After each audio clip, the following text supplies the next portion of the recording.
The morning Marin's younger sister got engaged, their father hung a banner across the saloon that read, "Congratulations, Caroline," in letters tall enough to shame the sun. Nobody hung banners for Marin. She spent that morning the way she spent most mornings, scrubbing beer stains from floorboards that would be filthy again by nightfall, hauling crates too heavy for one person, trying not to exist too loudly in a building that only noticed her when something needed fixing. The Black Ridge Saloon smelled like sweat and whiskey and broken promises, and it had been Marin's prison since her mother died 7 years ago. "Marin!" Her father's voice cut through the morning quiet like an axe through kindling. "Where the hell are my clean glasses?" She didn't answer right away. Let him wait. Let him wonder if maybe, just once, she'd walked out the door and kept walking. "They're drying," she called back, her voice flat. Thomas Holt appeared in the doorway, all belly and beard and the kind of meanness that came from disappointment fermenting into cruelty. He looked at Marin the way most men looked at furniture. Necessary, forgettable, probably not worth the space it took up. "Caroline's party starts at 6, he said. "I want this place spotless. And for Christ's sake, try to look presentable. Half the town's coming." Marin kept scrubbing. "I know. Do you?" He stepped closer, and she could smell yesterday's whiskey on him. "Because last time we had important people here, you embarrassed me. Spilled a whole tray of drinks on the mayor's wife." That had been 3 years ago. The tray had been overloaded because her father refused to make 2 trips. Marin's arms had been shaking with the weight of it. She'd apologized to the mayor's wife for an hour while the woman complained about the stains. Her father hadn't said a word in her defense. "I'll be careful," Marin said. Thomas grunted. "You'd better. Caroline's marrying well. Garrett's family owns the feed store and half the farmland outside town. This is important." "Caroline's marrying well. Caroline's beautiful. Caroline's everything you're not." He didn't say that last part, but Marin heard it anyway. She'd been hearing it her whole life. After he left, she sat back on her heels and looked at her reflection in the water bucket. A round face, strong shoulders, hands calloused from work, eyes that had stopped hoping for much. She wasn't ugly. She'd decided that years ago, in defiance of every comment and cutting glance.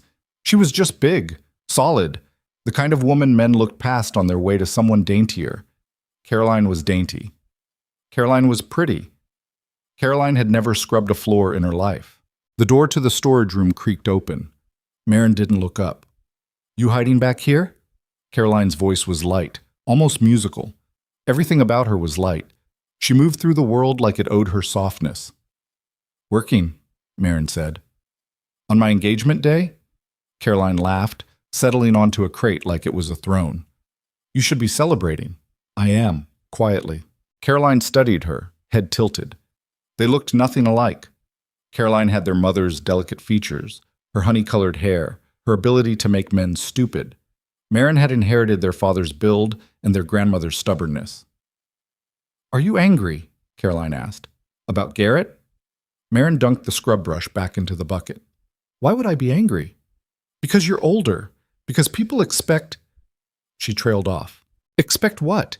That someone would have married me by now?" Marin smiled without humor. "People expect a lot of things that don't happen." "You're being cruel." "I'm being honest." Caroline stood, smoothing her dress. A new one, probably bought special for the engagement. "You could be happy for me." "I am happy for you." And she was, in a distant sort of way. Caroline hadn't chosen to be born beautiful any more than Marin had chosen to be born forgettable. "I hope Garrett makes you happy." "He will." Caroline paused at the door. "You know, if you tried a little, wore your hair different, maybe smiled more, I'd still be me," Marin finished, "and me isn't what anyone here wants." After Caroline left, Marin sat in the quiet and let herself feel the weight of it. 26 years old, unmarried, working herself ragged in her father's saloon while the whole town pretended not to notice her except when they needed something. She'd stopped dreaming about rescue a long time ago. But that was before the letter. It had arrived 2 weeks earlier, delivered by the circuit rider who brought mail through Black Ridge once a month. Marin had been hauling trash to the burn pile when he'd called her name. "Marin Holt?" She'd turned, surprised anyone was looking for her. The rider held out an envelope. From a matrimonial service in Santa Fe. You write to them? She had. 6 months ago, drunk on desperation and cheap wine, she'd sent her information to a marriage broker. Name, age, a brief description. She'd included a photograph, one of the only pictures ever taken of her, looking stiff and uncomfortable in her Sunday dress. She'd expected nothing. Women like her didn't get responses. But here was an envelope with her name on it. She'd opened it in private, hands shaking. Miss Holt, my name is Elias Thorne. I ranch copper country outside Tucson, Arizona territory. I'm looking for a wife willing to work hard and ask few questions. The land is brutal. The isolation is worse. I can offer a roof, food, and a legal marriage. I can't offer much else. I've seen your photograph. I'm 42, scarred from a fire, and most people find me difficult. If you're still interested, the next train to Tucson leaves on the 15th. Elias Thorne. No poetry, no promises. Just blunt honesty that somehow felt more real than anything anyone had ever said to her. She'd read it a dozen times, looking for the catch. There had to be a catch. But 2 weeks of asking around had turned up nothing worse than rumors. Elias Thorne existed. He owned land. He was strange and scarred and kept to himself. But nobody called him dangerous. Desperate, maybe. Like her. The train left in 3 days. The engagement party started exactly on time. Black Ridge wasn't a big town, but it made up for size with noise. By 6 o'clock, the saloon was packed with ranchers, merchants, their wives, their children, all of them celebrating Caroline's good fortune. Marin worked the edges of the crowd, refilling drinks, clearing plates, trying to stay invisible. It almost worked. Well, look at this. A voice, loud and whiskey-soaked, cut through the music. Marin Holt actually wearing a dress. She turned. Robert Keller, the blacksmith's son, grinned at her with the kind of cruelty young men mistake for charm. His friend stood behind him, already laughing. It's a nice dress, Marin said evenly, balancing her tray. Shame about what's in it, though. Robert stepped closer. No offense, Marin, but you're built like a plow horse. Caroline got all the looks in your family.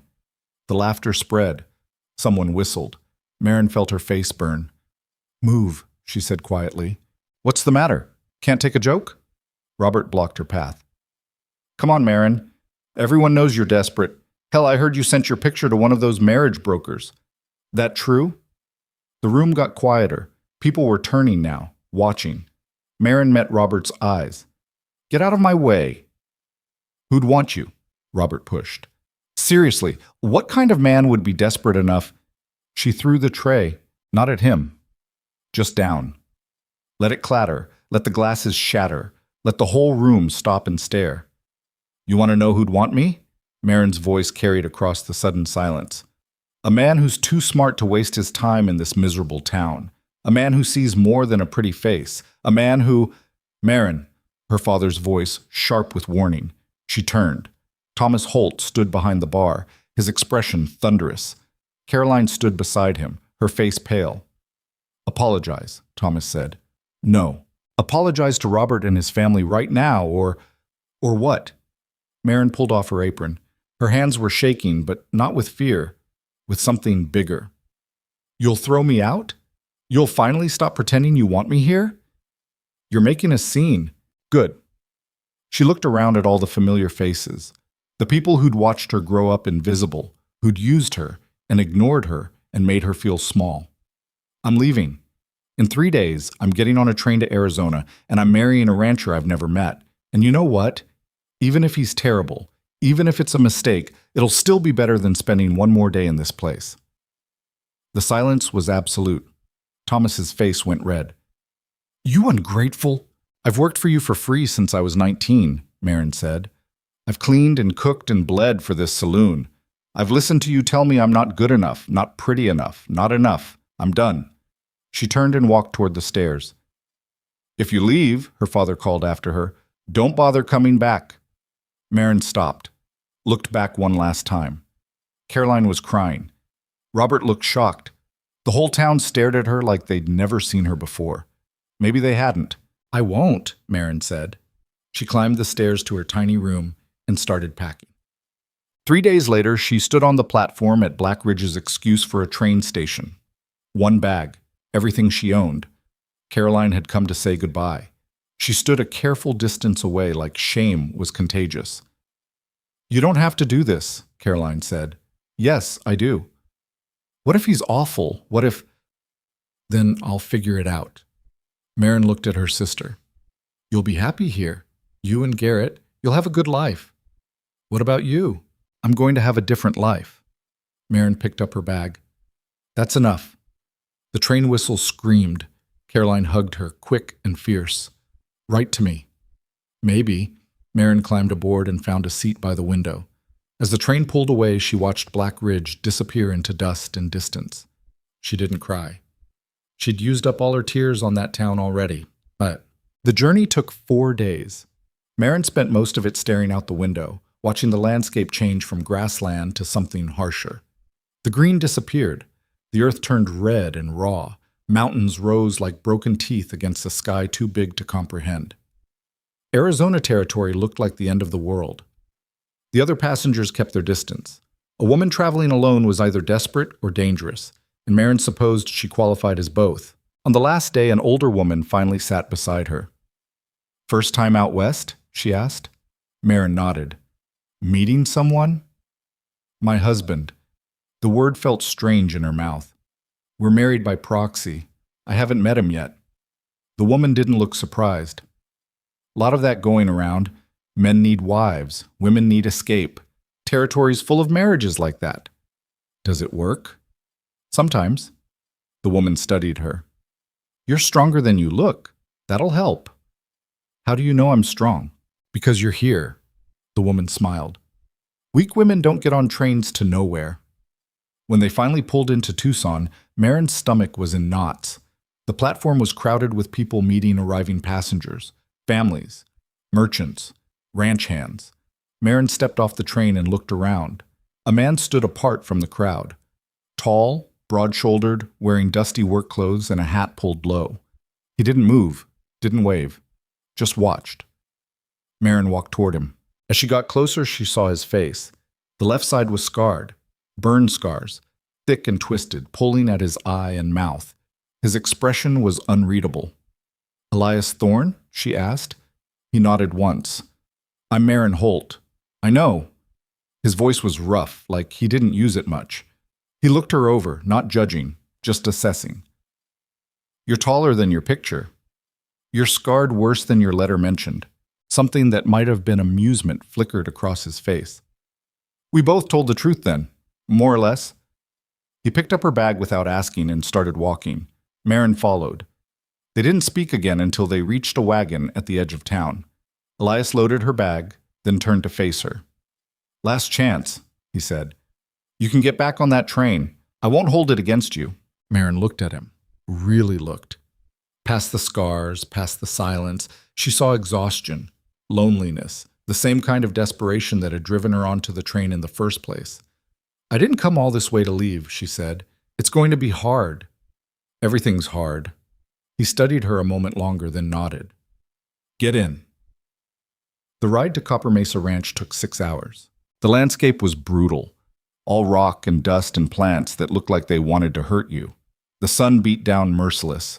The wagon rattled over roads that barely deserved the name. Elias didn't talk much. Every few miles he'd point out a landmark. "That's where the road washes out in monsoon season. That's Mercer's land. Stay clear of it. That mesa there, that's where we're headed." Marin asked questions. How big was the ranch? How long had he owned it? Was there a town nearby? Elias answered in pieces. The ranch was 160 acres, barely enough to homestead. He'd owned it for 8 years. The nearest town was Copper Hollow, an hour's ride south, and it wasn't worth the trip. "Why do you need a wife?" Marin finally asked. Elias was quiet for a long time. "Homestead law," he said eventually. "Need to prove I'm settling the land permanent. Judge Mercer's been trying to claim it for years. Says I'm not using it proper. A wife helps the case." "So this is business." "Mostly." "What's the rest?" He looked at her then, his scarred face unreadable. "I'm tired of being alone." It was the most honest thing anyone had said to her in years. Copper Mesa Ranch appeared as the sun started setting. It wasn't much. A small adobe house, a barn that had seen better days, a well, some scattered outbuildings, fences that needed mending, land that looked like it fought back. But it was clean, neat. Someone cared for it. Elias stopped the wagon. This is it. Marin climbed down, looking around. In the dying light, the desert looked almost beautiful. Red stone glowing, shadows stretching long. It's quiet, she said. Too quiet some days. Elias grabbed her bag. I'll show you inside. The house was small but solid. One main room with a kitchen area, a bedroom off to the side, a loft above. Simple furniture. Everything worn but functional. You'll take the bedroom, Elias said. I'll sleep in the loft. Marin turned to him. We're married. On paper. I want you to feel safe here. He set down her bag. Everything else, we figure out as we go. If we figure it out at all. She should have been relieved. Instead, she felt something else. Respect, maybe. Okay, she said. Elias nodded. I'll get the horses settled. There's food in the cupboard if you're hungry. He left her there, standing in the middle of her new home, 300 miles from everything she'd ever known. Marin sat down at the small table and put her head in her hands. She'd done it. She'd escaped. Now she just had to figure out what came next. The first week was strange. Elias worked from dawn until dark. He maintained fences, tended a small herd of cattle, worked land that didn't want to be worked. He moved like a man trying to outrun something. Marin worked too. She cleaned the house, organized the kitchen, learned where everything was. She'd expected him to give her orders, but he didn't. He just worked beside her, quiet and constant. They ate meals together in silence. Not uncomfortable silence, exactly. Just the silence of two people who didn't know each other yet. On the fourth night, Marin finally broke it. Why is Judge Mercer after your land? Elias looked up from his plate. Copper. There's copper here? Beneath the ranch. Rich vein, supposedly. Mercer's been trying to buy me out for years. When I wouldn't sell, he started making trouble. Says I'm not improving the land proper. Says I'm not settling it permanent. But you are. Not according to the homestead requirements.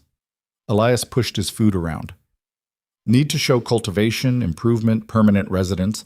A family helps. Is that the only reason you wanted a wife? He was quiet. Then, no. Marin waited. I had a daughter, Elias said finally. Lila. She'd be 10 now. Had. Past tense. What happened? Fire. 8 years ago. This whole ranch burned. I got out. He touched his scarred face. She didn't. The grief in his voice was old but not buried. Never buried. I'm sorry, Marin said. Everyone's sorry. Elias stood, taking his plate to the wash basin.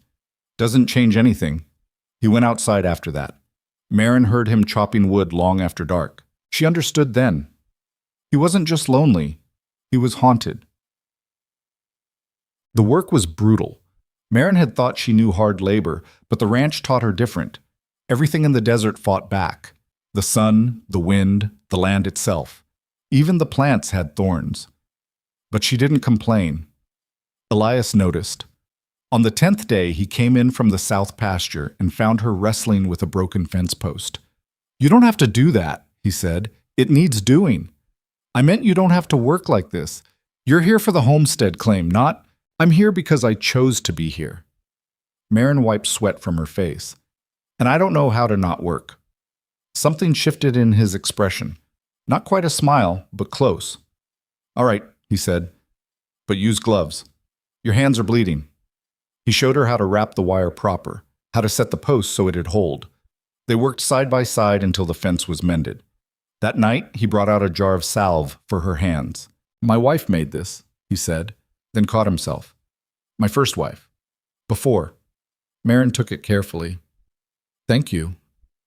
She was good with plants, knew how to make things grow in this desert. Elias looked away. I never learned the trick of it. Maybe you can teach me what you do know, Marin said, and I'll figure out the rest. He glanced at her. You planning to stay then? I haven't decided yet. It was honest. They both knew it. Fair enough, Elias said. On the 14th day, riders came. Marin was hanging laundry when she heard the horses. 3 men, riding slow and deliberate toward the house. Elias came out of the barn, his face hard. "Get inside," he said. "Who are they?" "Mercer's men. Go." Marin went, but she watched through the window. The lead rider was a lean man with a deputy's badge and a mean smile. He stopped his horse in front of Elias. "Thorne," he said, "Judge sent us to check on your situation." "My situation is fine." "Is it?" The deputy looked around. "Heard you got yourself a wife. That true?" "It's true." "Where is she?" "Inside." "Well, bring her out. Judge wants proof you're settling proper." Elias's jaw tightened. "She's my wife. That's all the proof you need." "Not how it works." The deputy dismounted. "Judge says we need to see her. Make sure she's real. Make sure this isn't some kind of arrangement. It's a marriage." "Then prove it." Marin opened the door before Elias could respond. "I'm real," she said, walking out. The deputy looked her over with open disdain. "You're the wife?" "I am." "What's your name?" "Marin Thorne." It was the first time she'd said it aloud. The deputy smirked. "Big woman for a bride," he said.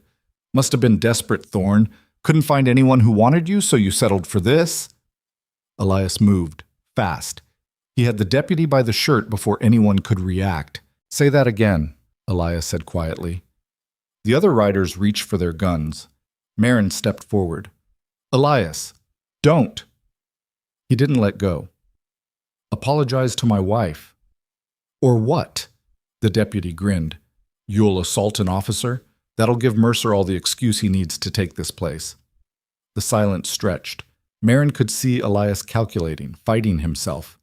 "Let him go," she said softly. Elias released him. The deputy straightened his shirt, still smiling. "Judge will hear about this. About all of it." He looked at Marin. "You picked a loser, lady. This ranch won't last another year."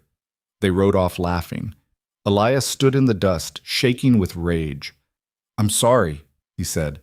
"You shouldn't have had to." "Don't apologize." Marin touched his arm. "They're trying to provoke you. Don't give them what they want." He looked at her hand on his arm, then at her face. "You didn't have to defend me," she said, "but thank you. Nobody talks about you like that. People have been talking about me like that my whole life." "Not here." His voice was fierce. "Not while I'm standing next to you." Something warm uncurled in Marin's chest. For the first time since leaving Black Ridge, she thought maybe, just maybe, she'd made the right choice. That night they sat outside and watched the stars. "Tell me about your daughter," Marin said. Elias was quiet so long she thought he wouldn't answer. Then, "She laughed at everything, even things that weren't funny. Used to drive me crazy." His voice was soft. "She had her mother's eyes, green, like spring grass, rare out here." "What was her mother's name?" "Anna." "Did you love her?" "Yeah." He looked at Marin. "That bother you?" "No, it'd bother me if you hadn't." They sat in comfortable silence. "I don't know if I can do this again," Elias said finally.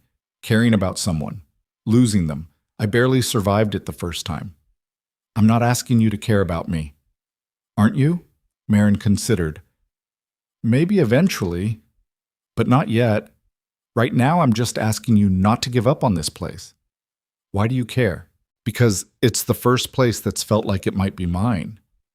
She looked at the dark land around them. "Even if it's hard, even if it fights me, it's mine if I want it." Elias studied her. "You're stronger than I expected. You're kinder than you pretend to be." He almost smiled. "Don't tell anyone. Your secret's safe." They stayed outside until the cold drove them in. Marin lay in the small bedroom, listening to Elias settle into the loft above. The house creaked. The desert wind whispered against the walls. She thought about Black Ridge, about her father's saloon, and Caroline's pretty wedding, and the life she'd left behind. She didn't miss any of it. Here, in this harsh place with this broken man, she felt something she'd never felt before. She felt seen, and that was enough to make her stay, at least for now. The monsoons came early that year. Marin woke to the sound of thunder rolling across the desert like artillery fire. She'd been at Copper Mesa for 3 weeks, and the sky had been merciless blue every single day. Now it looked like something had broken open above them. She found Elias already outside, staring at the clouds building over the eastern mountains. "Is this normal?" she asked. "No." He didn't look away from the sky. "We're not supposed to get storms for another month." "Is that bad?" "Depends on how much rain comes." He finally turned to her. "If it's steady, the land can handle it. If it comes all at once—" Thunder cracked, close enough to feel in her chest. "We need to secure everything," Elias said. "Tools, equipment, anything that can wash away. The arroyo behind the house runs dry most of the year, but when it floods—" He stopped. "Just help me get everything inside." They worked fast. Marin had learned quickly that Elias didn't waste words when there was work to be done. He moved with the efficiency of a man who'd survived this land long enough to respect it. The rain started as they were dragging the last of the chicken coops under the barn's overhang. Not gentle rain, not the soft drizzle Marin remembered from Black Ridge. This was rain that meant business, coming down in sheets so thick she could barely see the house 30 yards away. "Inside," Elias shouted over the downpour. They ran. By the time they reached the door, they were both soaked through. Marin stood in the kitchen, water dripping onto the floor, and started laughing. Elias looked at her like she'd lost her mind. "What?" She caught her breath. "3 weeks ago, I was scrubbing floors in my father's saloon. Now I'm drowning in the middle of the desert." "You're not drowning yet." "Yet," she repeated, and laughed harder. Something shifted in his expression. Not quite a smile, but close. He grabbed a towel and tossed it to her. "Dry off. I'll get the fire going." The storm lasted 3 days. Marin had never experienced anything like it. The wind howled like something alive and angry. Rain hammered the roof so hard she thought it might cave in. Lightning turned night into day, over and over, until she lost track of time entirely. They were trapped inside together. No work to escape into, no distance to maintain. On the second day, Elias taught her how to play cards. Not well. He beat her every hand, but she learned the basics. They played for matches since neither of them had money worth gambling. "You're terrible at this," he said, laying down another winning hand. "I'm learning." "You've been learning for 6 hours." "Then I'm a slow learner." She gathered the cards. "Deal again." He did, shaking his head. "You're stubborn." "You say that like it's a bad thing." "Out here?" He looked at her over his cards. "It's the only thing that matters." On the third day, the rain finally stopped. They stepped outside into a world transformed. The desert, which had been brown and dusty and half dead, had exploded into green. Tiny flowers pushed up through cracks in the rock. The air smelled like earth and growing things. The arroyo behind the house had become a raging river. "Jesus," Marin breathed. Elias walked to the edge, his face grim. "This is going to be a problem." "Why?" "Because it runs through the south pasture. If it stays flooded, I can't get to the cattle, can't check the fences. And if the fences are down—" He didn't finish. He didn't have to. They spent the next week dealing with the aftermath. Fences were down. 3 cattle had wandered off. The chicken coop had partially collapsed. The road to Copper Hollow was washed out completely. Marin worked until her hands bled. Then she wrapped them and kept working. Elias noticed. He always noticed. "You don't have to do this," he said one evening, finding her trying to repair a section of fence in the failing light. "We've established that I do." "Marin, I'm not going to sit in the house while you work yourself to death." She wrestled with the wire. "We're in this together, aren't we?" He was quiet for a long moment. Then he took the wire from her hands and finished securing it himself. "Yeah," he said finally. "I guess we are." That night, they sat on the porch and watched the sun set over land that looked like it had survived a war. "Tell me about Anna," Marin said. Elias tensed. "Why?" "Because she was important to you. Because I live in her house. Because—" Marin paused. "Because I want to know." He was quiet so long she thought he'd shut down again. Then he started talking. "I met her in Tucson. She was working at a hotel, serving tables. I was buying supplies." He stared out at the desert. She laughed at something I said. I don't even remember what. And I knew I was done for. What was she like? Stronger than she looked. Smart. She saw this land and didn't run. He touched his scarred face without seeming to realize it. She saw me and didn't run either. "How long were you married?" 4 years. Good years, mostly. Then Lila came, and everything got better and harder at the same time. His voice roughened. Anna died when Lila was 3. Fever. There wasn't a doctor close enough. I'm sorry. I had 5 years with Lila after that, just the 2 of us. He looked at Marin. She was everything.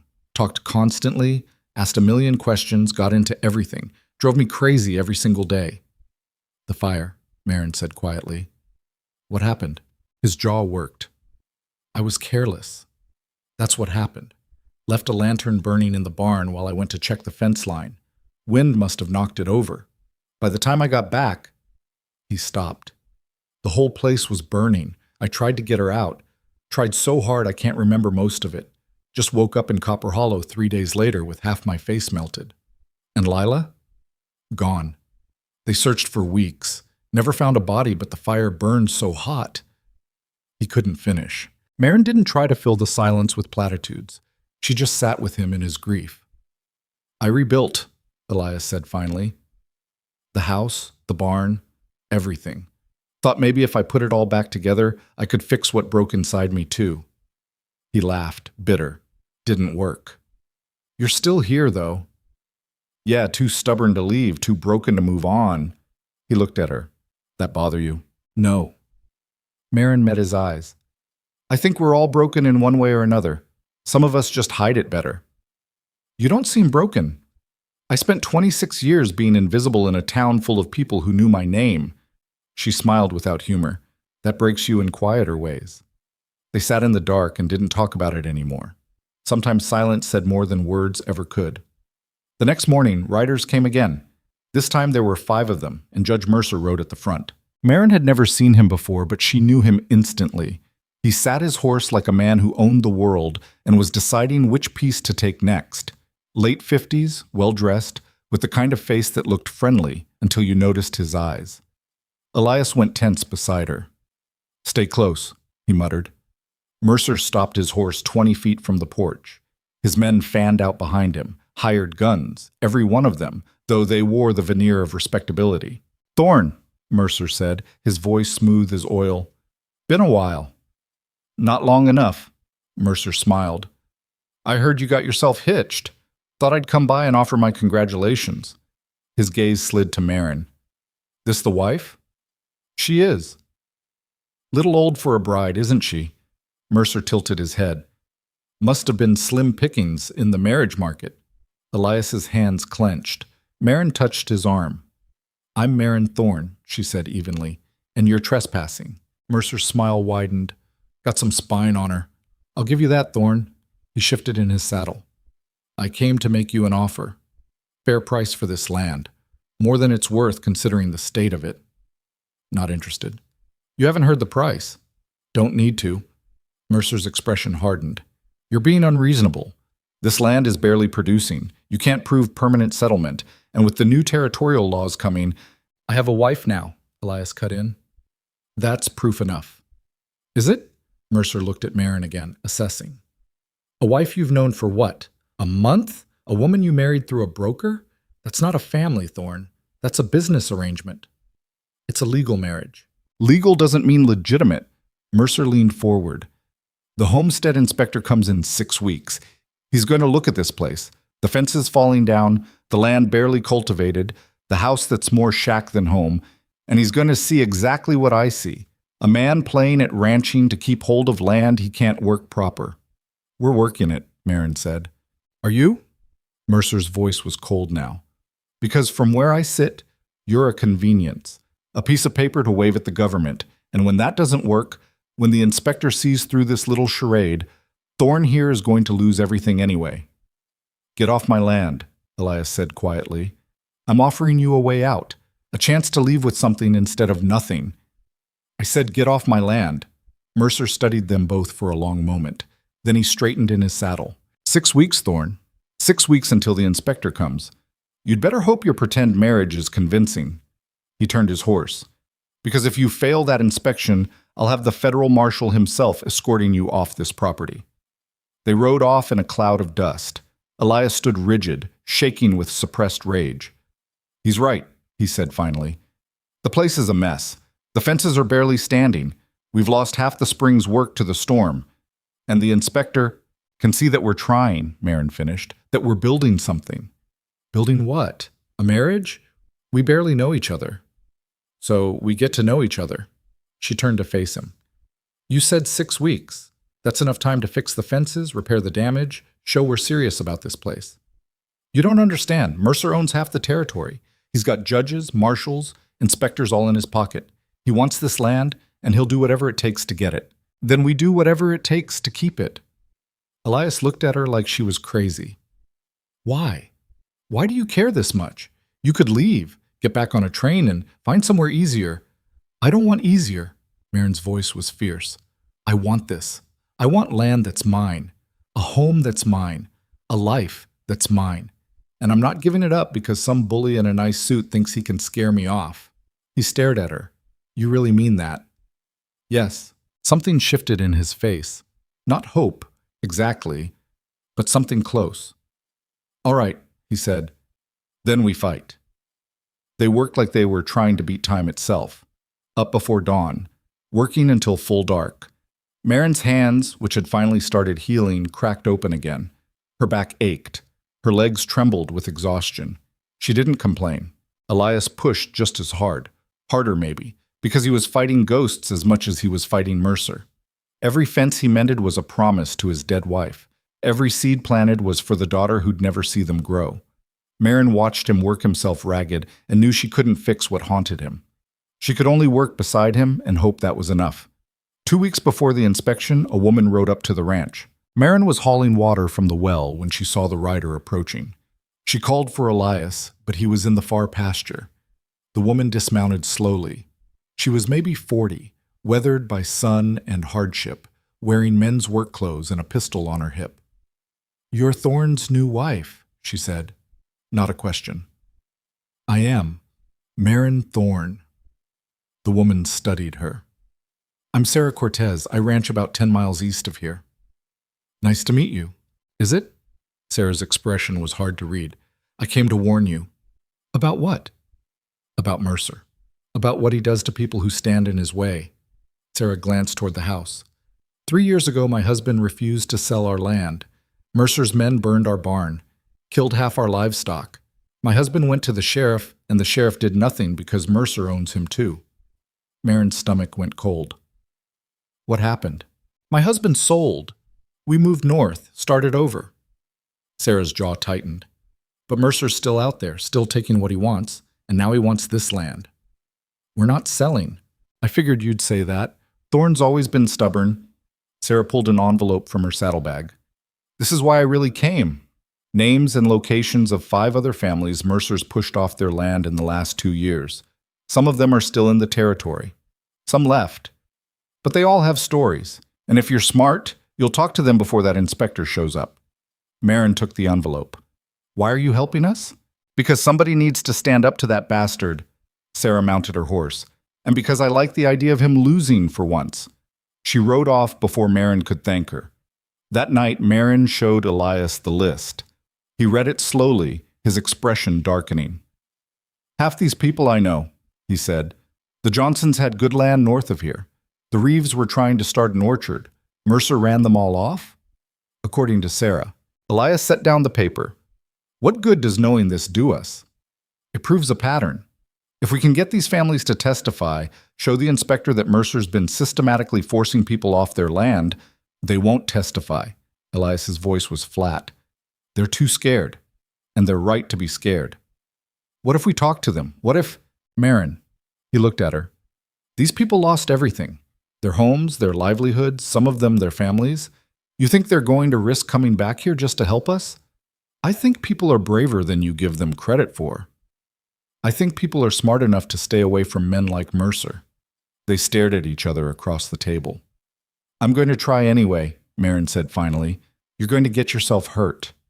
Maybe, but at least I'll have tried. Elias closed his eyes. You're the most stubborn woman I've ever met. Good thing you married me then. He almost smiled. I'm starting to think so. The next day, Marin rode to Copper Hollow. The town was smaller than Black Ridge, meaner, and entirely in Mercer's pocket. She could feel it the moment she rode in. The way people looked at her, the way they didn't look at her. She found the general store and asked about the Johnson family. The clerk, a thin man with nervous eyes, shook his head.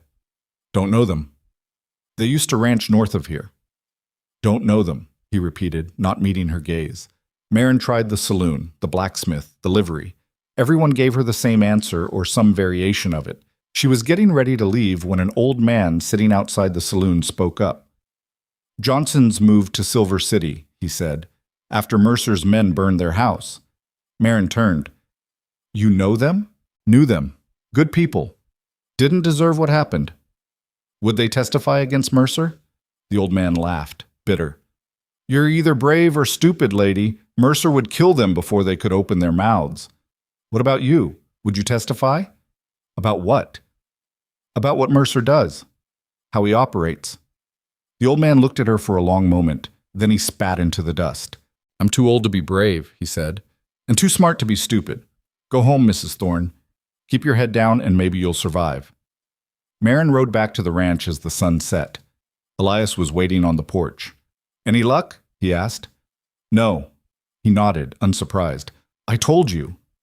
I had to try. I know. He stood. Come inside. I made dinner. It was the first time he'd cooked for her. The food was simple, beans, cornbread, coffee, but he'd set the table like it mattered. They ate in silence. I'm not giving up, Marin said finally. I know that too. Even if no one will help us. Even if we're alone in this. Elias looked at her across the table. We're not alone. Aren't we? We have each other. He said it simply, like it was a fact. That's more than I've had in a long time. Something warm settled in Marin's chest. More than I've had ever, she admitted. They finished dinner, washed the dishes together, stood on the porch, and watched the stars come out over the desert. Tell me something, Elias said. Something true.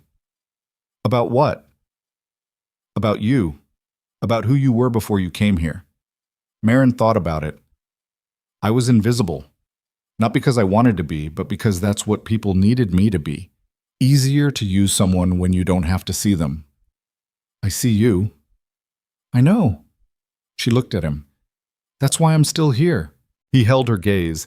In the starlight, his scars looked like shadows, just part of the landscape of his face. I'm glad you stayed, he said quietly. Me too. They stood in comfortable silence. Somewhere in the distance, a coyote called. The desert answered back.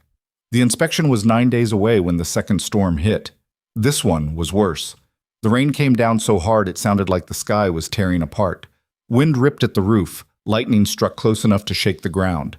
Marin and Elias huddled inside, listening to their work being destroyed all over again. We're not going to make it, Elias said. Even if the storm stops tomorrow, we don't have time to fix everything before the inspector comes. Then we fix what we can. Marin, we fix what we can, she repeated, and we show him we're trying, that we're not giving up. Why? His voice was raw. Why do you care so much about this place? Because it's the first place I've ever felt like I mattered. She looked at him. And because you matter. This ranch, this land, what you're trying to build, it matters. And I won't let Mercer take it just because he's cruel enough to try. Elias stared at her. Then, slowly, he reached across the table and took her hand. His palm was calloused, rough, real. I don't know how to do this, he said. Do what? Care about someone again. Let them matter. You're already doing it, Marin said softly. He squeezed her hand. I'm terrified I'm going to lose you too. You won't. You can't promise that. No, she agreed, but I can promise I'm not going anywhere willingly. Mercer, storms, inspectors, they're all going to have to drag me off this land. He almost smiled. You really are stubborn. Runs in the family. The storm raged outside. Inside, they sat together in the lamplight, holding hands across the table, and for the first time since Marin had arrived, the house felt like a home. When the storm finally cleared, they surveyed the damage. It was bad. Worse than before. Half the fence line was down. The barn roof had partially collapsed. The vegetable garden was flooded, mud everywhere. They had 6 days until the inspection. We need help, Marin said. There is no help. Everyone's too afraid. Not everyone. She thought of Sarah Cortez. Maybe there are others like her, people who are tired of being afraid. Marin, don't.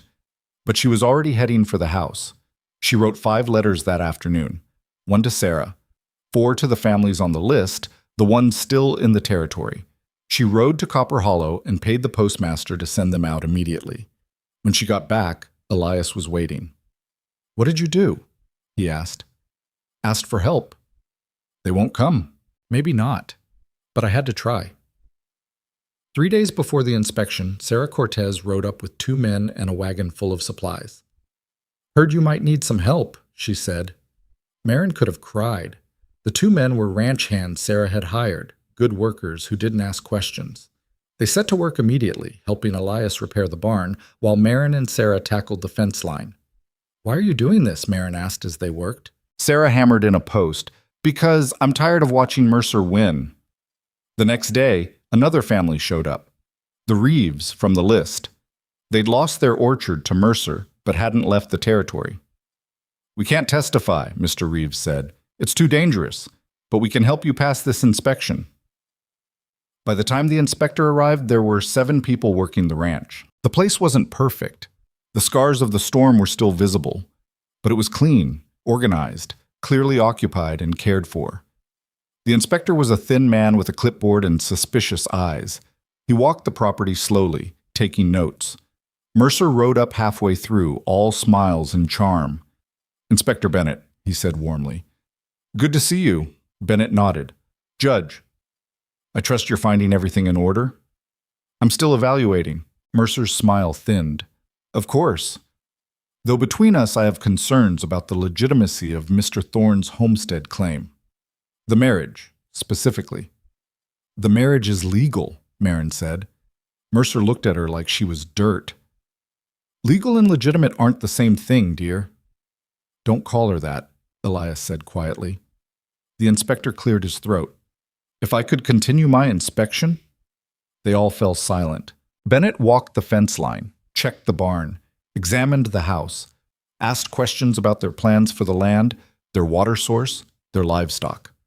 Finally, he turned to face them.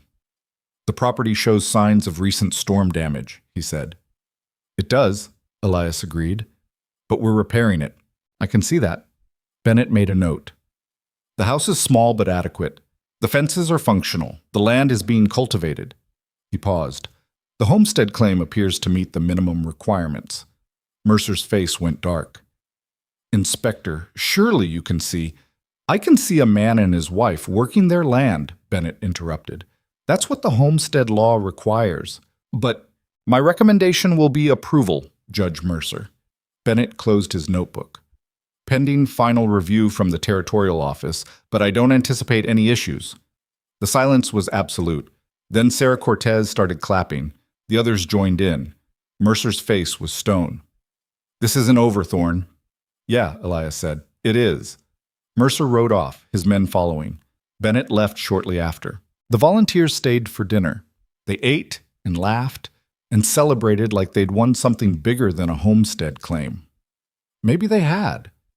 After everyone left, Marin and Elias stood on the porch in the cooling dark. "We did it," she said. "You did it." He looked at her. "I would have given up, but you didn't let me." "We're partners. That's what partners do." "Is that what we are?" Marin considered. "I think we're becoming something. I don't know what yet." "Me neither." He was quiet. "But I'd like to find out." She smiled. "Me too." They stood close enough to touch, but didn't. Not yet. Some things took time. But time, Marin thought, was something they finally had. The official approval letter arrived 2 weeks later, stamped and signed by the Territorial Land Office. Elias read it 3 times before he believed it was real. "We own it," he said, looking up at Marin. "It's ours. Legally, permanently ours." Marin felt something loosen in her chest. "Mercer can't touch it now." "He can try." Elias folded the letter carefully. "Men like him don't give up just because the law says no." He was right. 3 days after the letter arrived, one of their cattle was found dead in the south pasture, throat cut, left to rot in the sun. Elias stood over the carcass, his jaw tight, This was Mercer, he said. You don't know that. I know. He looked at her. This is what he does. Can't take the land legal, so he bleeds us slow. Kills livestock, ruins crops, makes it impossible to survive here until we give up and leave. We're not leaving. Marin, we're not. Her voice was steel. He wants us scared. We don't give him that.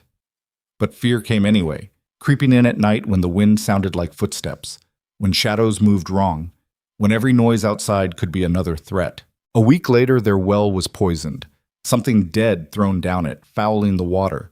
Elias had to dig a new one. It took him 4 days of brutal labor under the merciless sun. Marin helped, hauling rocks, steadying the rope, refusing to let him do it alone. On the third night, she found him sitting outside in the dark, his head in his hands. I can't protect this place, he said. I can't protect you. I don't need protecting. Yes, you do. We both do. He looked up at her, and there was something broken in his face.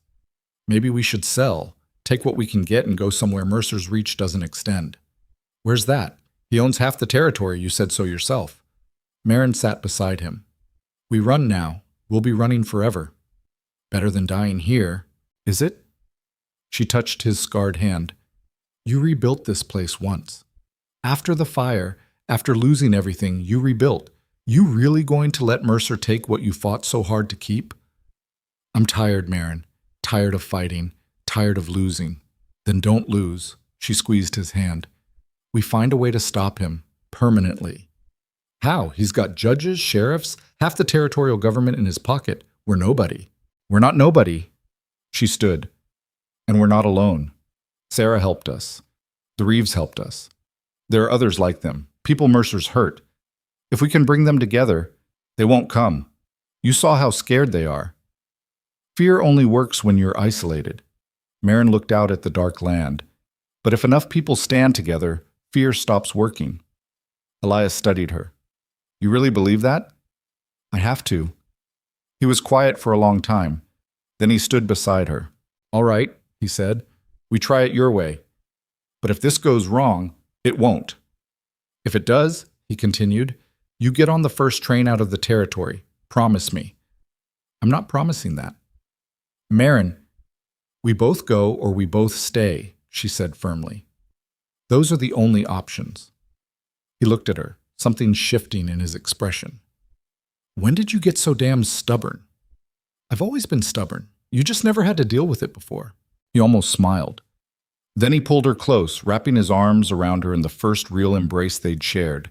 She fit against him like she'd been measured for the space. Thank you, he said quietly. For what? For not giving up on me. On this place. She held him tighter. We're in this together, remember? Yeah, he said. I remember. They stood like that under the desert stars, two broken people holding each other up, and for a moment the fear receded, but only for a moment. The next morning, Sarah Cortez rode up with news that turned Marin's blood cold. Mercer's hiring more men, Sarah said, dismounting quickly. 6, maybe 8, gunmen from outside the territory. For what? Marin asked. What do you think? Sarah's expression was grim. He's done playing legal games. He's going to take this land by force. Elias came out of the barn. When? Don't know, but soon. Sarah glanced between them. You two need to leave, tonight, before he makes his move. We're not running, Marin said. Then you're going to die. Sarah's voice was harsh. I've seen what Mercer does to people who stand against him. He doesn't just kill you. He destroys everything you've built, everyone you care about. He makes an example. Let him try. Marin, listen to me. No, you listen. Marin's voice was sharp. If we run, he wins. And he'll keep winning, keep taking, keep destroying until there's no one left to stand against him. Someone has to stop him. And you think that someone is you? Sarah laughed, bitter. You've been here, what, 2 months? You don't know this territory, don't know these people. I know enough. I know that Mercer's built his power on fear, and I know that fear only works when people believe they're alone. Marin looked at her. You said you were tired of watching him win. Help us make sure he doesn't. Sarah stared at her. What are you planning? A gathering. Here. Everyone Mercer's hurt, everyone he's threatened, everyone who's tired of being afraid. Marin's mind was racing. If we can show people they're not alone, if we can prove their strength in numbers, they'll still be too scared to act. Maybe. Or maybe they just need someone to take the first step. Elias touched Marin's shoulder. This is dangerous. Everything's dangerous. We can sit here and wait for Mercer to come kill us, or we can fight back. With what? We don't have guns, don't have men. We have truth, Marin said, and we have witnesses. If we can get everyone together, get them talking, sharing what Mercer's done to them, that's evidence. That's power. Sarah shook her head slowly. You're either the bravest woman I've ever met or the most foolish. Can it be both? Despite everything, Sarah smiled. All right, I'll help. But if this gets us all killed, I'm haunting you. Fair enough. They spent the next 3 days writing to every family on the list, and a dozen more they'd heard about. Some doors were slammed in their faces, some people listened but refused to help. But some, enough, said yes. The gathering was set for Saturday evening, 5 days away. On Thursday, Mercer's men burned Sarah's barn to the ground. The news reached them at dawn. Marin and Elias rode to Sarah's ranch to find her standing in the ashes, her face streaked with soot and tears. It was a warning, Sarah said flatly. His men came last night, told me to stay away from you two, told me what would happen if I didn't. I'm sorry, Marin said. Don't be sorry. Be ready. Sarah looked at her. Because he's coming for you next, and when he does, he won't stop at a barn. They rode back to Copper Mesa in tense silence. That night, Elias loaded his rifle and set it by the door. You know how to shoot? He asked Marin. No. He pulled out a pistol. You're learning, now. He taught her in the fading light, how to hold it, aim it, fire it. Her hands shook with the recoil. The noise was deafening. Again, Elias said. She fired until her ears rang and her arms ached. I don't want to kill anyone, she said. Neither do I. But if Mercer's men come, he reloaded the pistol. I need to know you can defend yourself. I will. Promise me. If shooting starts, you don't hesitate. You don't think. You just survive. She met his eyes. I promise. He pulled her close, pressing his forehead to hers. I can't lose you. You won't. I can't lose anyone else. His voice cracked. I won't survive it. Elias, I love you. The words came out raw, desperate. I know it's too soon. I know we barely know each other, but I love you, and if something happens... She kissed him. It was their first kiss, clumsy and fierce and perfect. He tasted like coffee and dust and fear. His scarred hands cradled her face like she was something precious.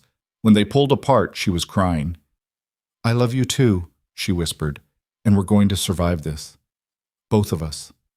He held her like she was the only solid thing in a crumbling world. Saturday came too fast. People started arriving at noon. Families in wagons, single riders. Some came armed, some came terrified. But they came. By evening, there were 23 people gathered at Copper Mesa Ranch. 23 people who'd been hurt by Mercer. 23 people who were tired of being afraid. They gathered in the barn since the house was too small. Someone brought lamps.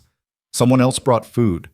It felt less like a war council and more like a community supper, but Marin could feel the tension underneath.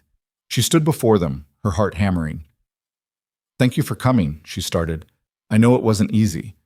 I know you're risking a lot just being here. Murmurs of agreement. Judge Mercer has spent years taking from this territory. Land, livelihoods, lives.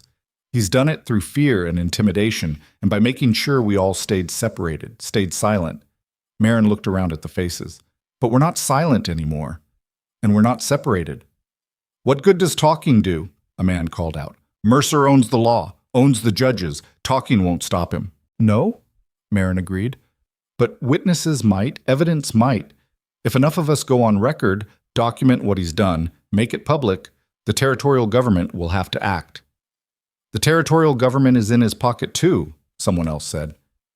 Maybe, but the federal government isn't. Marin pulled out a letter she'd written. I'm sending this to the federal marshal in Santa Fe, detailing everything, but it needs to be more than just my word. It needs all of our words. Silence. Then Sarah stood. I'll testify. About the barn. About the threats. Mr. Reeves stood next. We'll testify about the orchard. One by one, others rose. Families who'd been driven from their land, ranchers who'd been threatened, shop owners who'd been intimidated. Not everyone stood. Some were too scared. But enough did. Enough to matter. We document everything, Marin said, her voice steady. Names, dates, what happened. We compile it into one report and send it to the federal marshal. And we send copies to the territorial governor, the newspapers, anyone who will listen. We make so much noise that Mercer can't silence us all. And if he tries to stop us, someone asked, then we defend ourselves. Elias spoke for the first time. We're within our rights. This is our land, our homes, and we have a right to protect them. The gathering lasted until past midnight. People shared stories, wrote statements, made plans. By the time everyone left, they had 17 signed testimonies and a list of dates and locations where Mercer's men had committed crimes. It was more than Marin had dared hope for, but hope came with a price. 2 nights later, riders came. Marin woke to the sound of horses and voices. She grabbed the pistol Elias had taught her to use and ran to the window. 6 men on horseback circling the house. In the moonlight, she could see they were armed. Elias was already up, rifle in hand. "Stay inside," he said. "No." "Marin, we're in this together." He looked at her, his jaw tight. Then he nodded. They went out together. The lead rider was a man Marin didn't recognize. Hard face, dead eyes, the kind of man who killed for money and slept fine after. "You Thorne?" he called. "I am. Got a message from Judge Mercer. He's willing to forget this whole mess with the federal marshal if you leave quietly. Tonight. Take your wife and go." "No." The rider smiled. "That's what I thought you'd say." He gestured, and his men spread out. "See? The judge wants this land, and he's tired of waiting. So here's what's going to happen. You're going to watch us burn this place to the ground. Then you're going to leave, or you're going to die here. Your choice." "Third option," Elias said calmly. "You turn around and ride out. Tell Mercer he lost." The rider laughed. "You got some guts, I'll give you that. But you're outnumbered and outgunned." "Maybe." That's when Sarah Cortez rode out of the darkness, rifle raised. Then Mr. Reeves. Then half a dozen others who'd been at the gathering. They'd been hiding, waiting, just in case. The hired guns looked around, suddenly uncertain. "Seems like the numbers are a bit more even now," Sarah said. The lead rider's smile faded. "You're all making a mistake." "No," Marin said. "Mercer made the mistake. He thought fear was enough.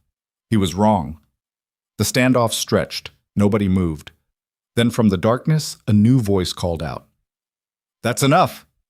Judge Mercer rode forward, flanked by 2 more men. He looked at the scene before him with cold fury. "You're all trespassing on property I'm in the process of acquiring," he said smoothly. "I suggest you leave before I have the sheriff arrest every one of you." "On what charge?" Marin asked. "Interfering with legal business? Threatening an officer of the territory?" Mercer's smile was ice. "I can make the charges stick, we all know it." "We also know you're a murderer and a thief," Sarah said. "We've got 17 testimonies that say so." Mercer's expression didn't change. Testimonies can disappear. Witnesses can change their minds. "Not if they're already in federal hands," Marin said. His eyes narrowed. "What? The report we compiled? It's already on its way to Santa Fe. Copies went to the territorial governor in 3 different newspapers. By the end of the week, everyone will know what you've done." For the first time, Mercer looked uncertain. "You're bluffing." "Am I?" Marin stepped forward. "You built your power on secrets and fear. We just took both away." Mercer's face went hard. "You have no idea what you've done." "Yeah, I do. I ended you." His hand moved toward his gun. Everything happened at once. Elias raised his rifle. Sarah did the same. The hired guns reached for their weapons. Mercer's hand closed around his pistol grip. Then a voice cut through the night. "Federal Marshal! Nobody move!" 3 riders came out of the darkness, badges glinting in the moonlight. The lead marshal had his rifle trained on Mercer. "Judge Roland Mercer," he said, "you're under arrest for conspiracy, land fraud, and accessory to murder." The shock on Mercer's face was absolute. "This is ridiculous," he sputtered. "I'm a territorial judge." "You're a criminal." The marshal dismounted. "We've been investigating you for 6 months. The testimonies Mrs. Thorne sent gave us everything we needed." He gestured to his men. Take him. Mercer's hired guns scattered. Some rode off. Some threw down their weapons and surrendered. Mercer himself was pulled from his horse and bound. He looked at Marin with pure hatred. This isn't over. Yeah, she said. It is. They took him away. The silence that followed was deafening. Then Sarah started laughing. Not hysterical laughter, just pure relieved joy. We did it, she said. We actually did it. The others joined in. Handshakes, embraces, tears. People who'd been strangers a week ago, now bound by what they'd survived together. Marin felt Elias's arms around her, holding her so tight she could barely breathe. You did this, he said into her hair. You saved us all. We did this, she corrected. All of us. The marshal approached them. Mrs. Thorne? Mr. Thorne? I need to get your formal statements, and I'd appreciate if you could house me and my men for the night. We've got a long ride back to Santa Fe tomorrow. Of course, Marin said. The gathering broke up slowly. People headed home, but there was lightness now, hope, the kind that came from winning when you thought you'd already lost. Eventually, it was just Marin and Elias standing in front of their house as the sun started to rise. I can't believe it's over, he said. It's not over. There'll be a trial, testimony. I know, but the hard part's over. He turned to face her. Thanks to you. I told you, I know what you told me, but you were the one who refused to run, who gathered everyone together, who sent that report. He cupped her face. You were the one who saved this place. This place is worth saving. So are you. He kissed her as the sun painted the desert gold. When they finally went inside, Marin felt different, lighter, like she'd been carrying weight she didn't know was there and had finally set it down. They'd won. Against impossible odds, against power and money and cruelty, they'd won. But that night, lying in bed, in their bed now, no more separate rooms, Marin couldn't sleep. Something was bothering her. Something Mercer had said during the fire investigation 8 years ago. She got up quietly, careful not to wake Elias, and dug through the documents they'd compiled for the federal marshal. Buried in the testimonies was a copy of the fire report from when the ranch had burned. She read it by lamplight. The official cause was listed as accidental. Overturned lantern, tragic but unavoidable. But there was a note at the bottom, written in different handwriting. No body recovered. Search abandoned after 3 days due to, illegible, Judge Mercer's orders. Mercer's orders. Why would Mercer have given orders about searching for a little girl's body? Unless he knew something, unless the fire wasn't an accident. Marin's blood went cold. She went back to their bedroom and gently shook Elias awake. What is it? He asked groggily. The fire. 8 years ago. Her voice was shaking. Elias, what if it wasn't an accident? He sat up. What are you talking about? She showed him the report. Mercer gave orders to stop searching for Lila. Why would he do that? I don't know. He was the territorial judge. He had authority. But why? Unless... She stopped. Unless he set the fire. Unless he wanted the ranch destroyed so he could claim it. Elias stared at her. That's insane. Is it? He's done worse. We know that now. Her mind was racing. And if he set the fire, if Lila... Don't. His voice was hard. Don't do this. Elias... She's dead. She's been dead for 8 years. The fire's... They never found her body. Because there was nothing left to find. Or because she wasn't there. He stood, pacing. You don't know what you're saying. You didn't see that fire. It was everywhere, burning so hot. I know, but what if she got out? What if someone took her? Who? Why? I don't know, but... Marin grabbed his hands. The marshals arrested Mercer. They'll be interrogating him, going through his records. If there's any truth to this, they'll find it. And if there's not? If you're wrong? Then I'm wrong, but if I'm right... She squeezed his hands. If there's even a chance she's alive, don't you want to know? He looked at her with such pain in his eyes. I can't hope for this. I can't survive losing her again.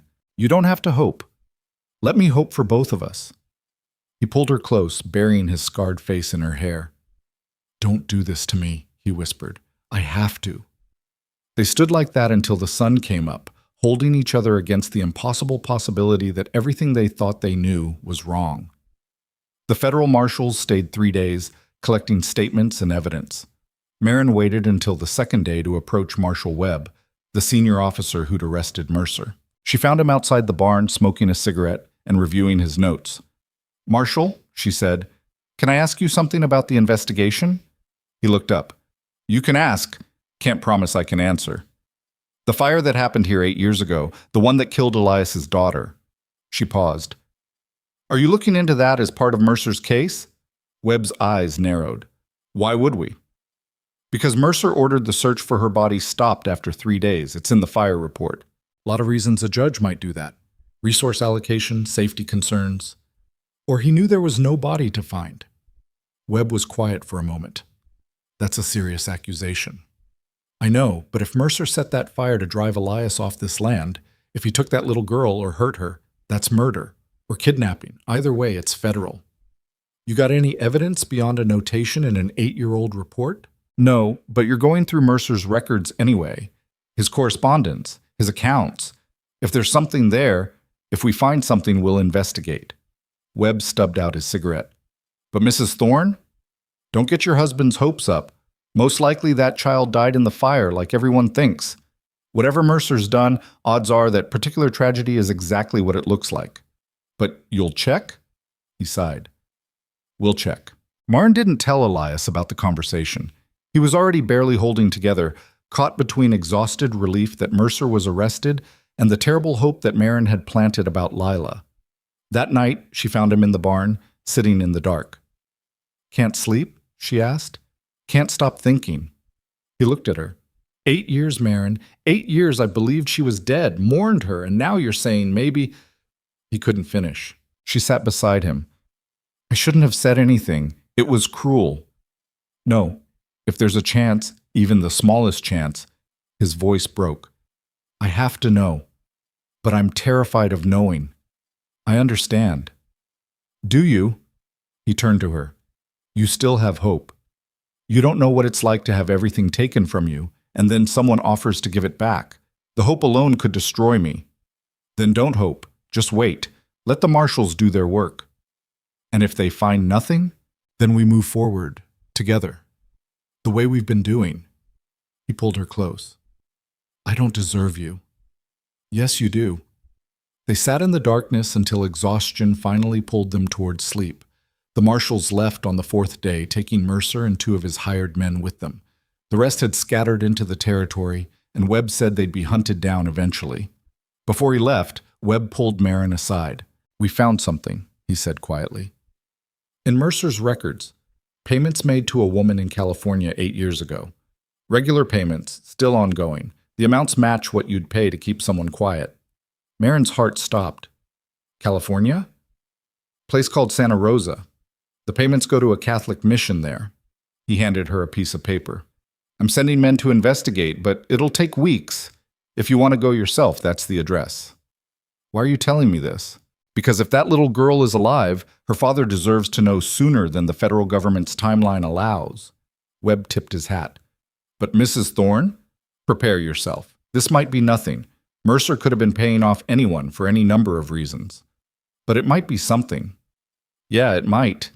After the marshals left, Marin stood holding the paper, her hands shaking. California.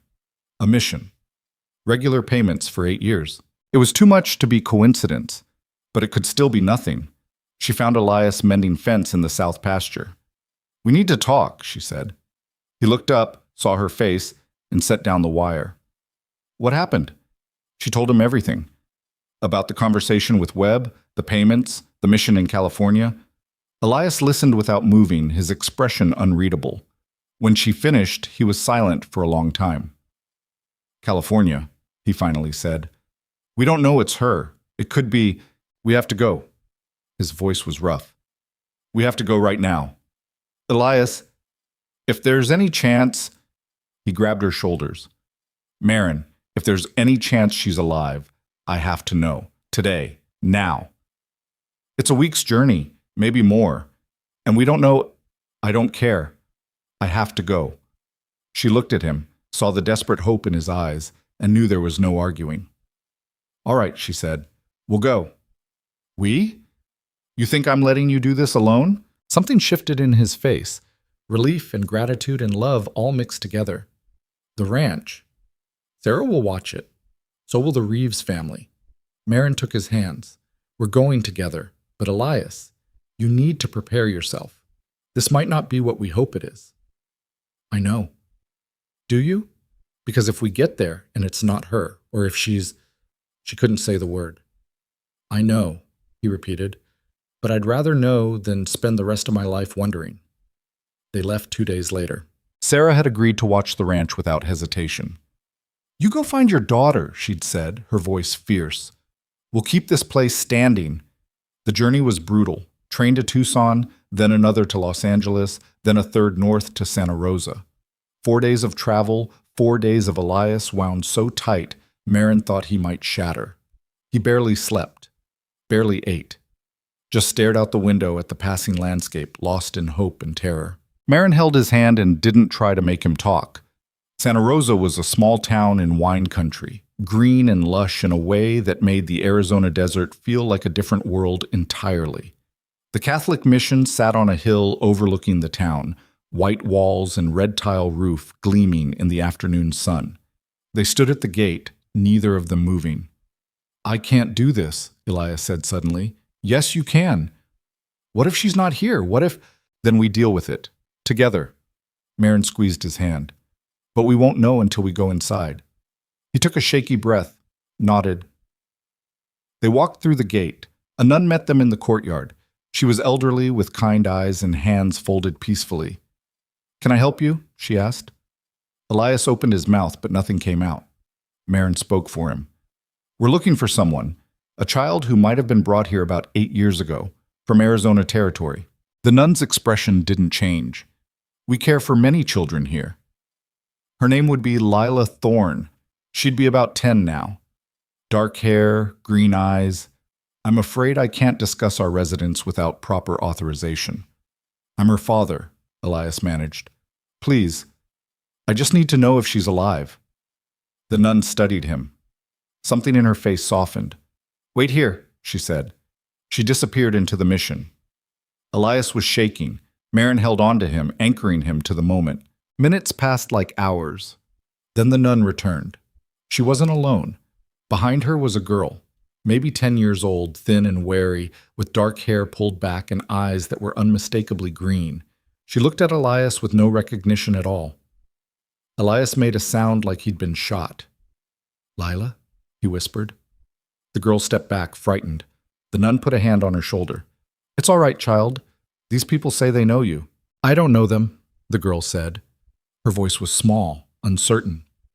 Elias dropped to his knees. Lila, it's me. It's Papa. I don't have a Papa. Sister Agnes says my parents are dead. The nun, Sister Agnes, looked stricken. The man who brought her told us both parents had died in a fire. He said he was a family friend, that she had no one else. He paid for her care and asked that we raise her here. That man was a liar and a criminal, Marin said, her voice tight. This is her father. He's been looking for her for 8 years. Lila looked between them, confused and scared. I don't remember. You were 3 when the fire happened, Elias said, his voice breaking. You probably don't remember much. But Lila, I'm your father, your real father, and I never stopped looking for you. The fire was set by the man who brought you here to steal our land. He took you from me. Tears were streaming down Elias's scarred face. But I never stopped loving you, never stopped hoping. The girl stared at him, at his scars. Something flickered in her eyes. You were in a fire, she said slowly, trying to save you. I remember, she frowned. I remember someone carrying me, running. It was hot and there was smoke and... She touched her head. I hit something. It went dark. One of Mercer's men must have grabbed you during the chaos, Marin said. Took you while everyone thought you died in the fire. Sister Agnes's hand went to her mouth. That poor child, living here all these years, thinking she had no family. She has family, Elias said fiercely. She has me. And if she'll have me back... His voice broke completely. Lila stood very still.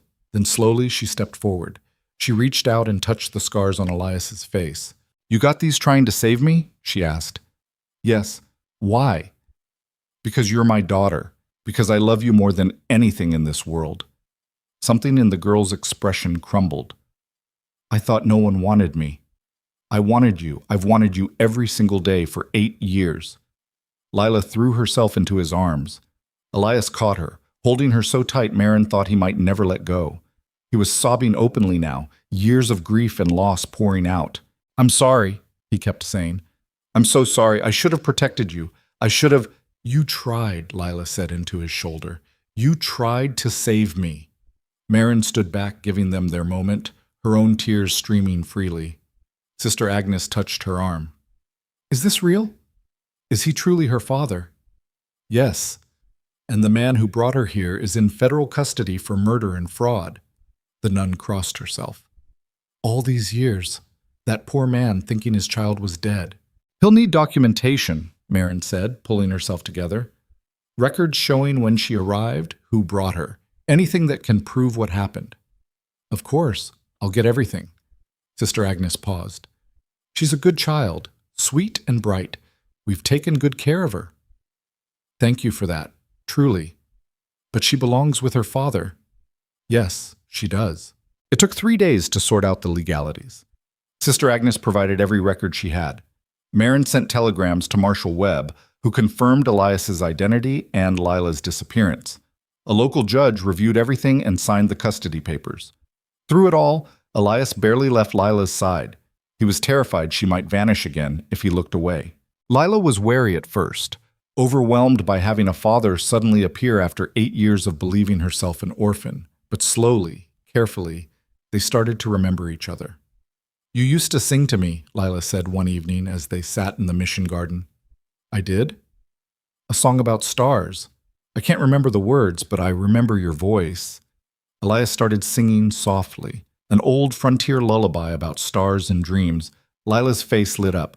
That's it, I remember that. They sat together, piecing together fragments of the life that had been stolen from them. Marin watched from a distance, giving them space to reconnect. Sister Agnes joined her. You're his new wife, the nun said. It wasn't a question. I am. She's lucky to have you. They both are. I'm the lucky one.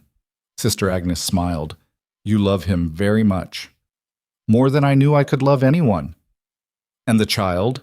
Marin looked at Lila. I'll love her too, if she'll let me. On the third evening, Lila approached Marin shyly. Are you really my papa's wife? She asked. I am. Do I have to call you Mama? No, you can call me Marin or Mrs. Thorne, or nothing at all if you prefer. Lila studied her. Papa says you saved our ranch, that you stood up to the bad man who took me.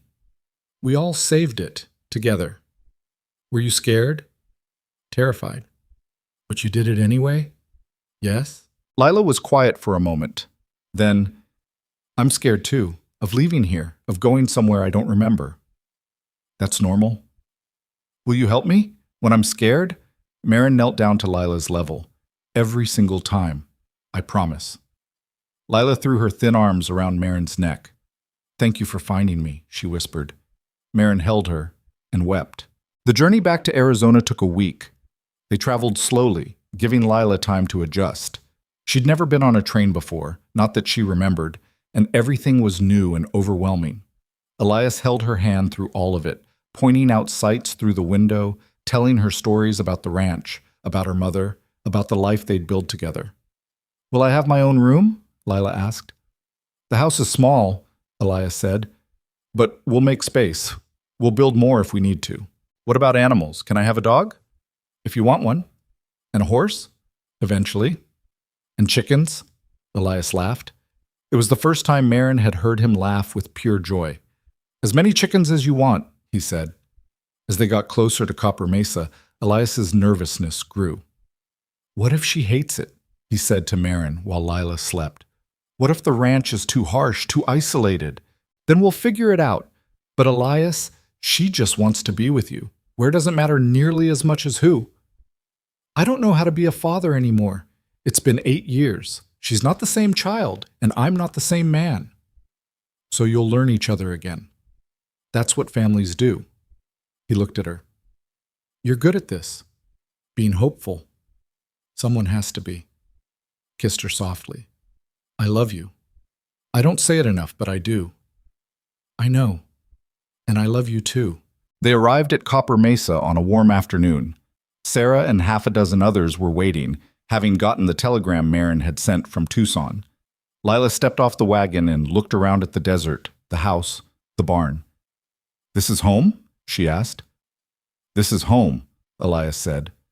She walked slowly to the house, touching the doorframe like she was testing if it was real.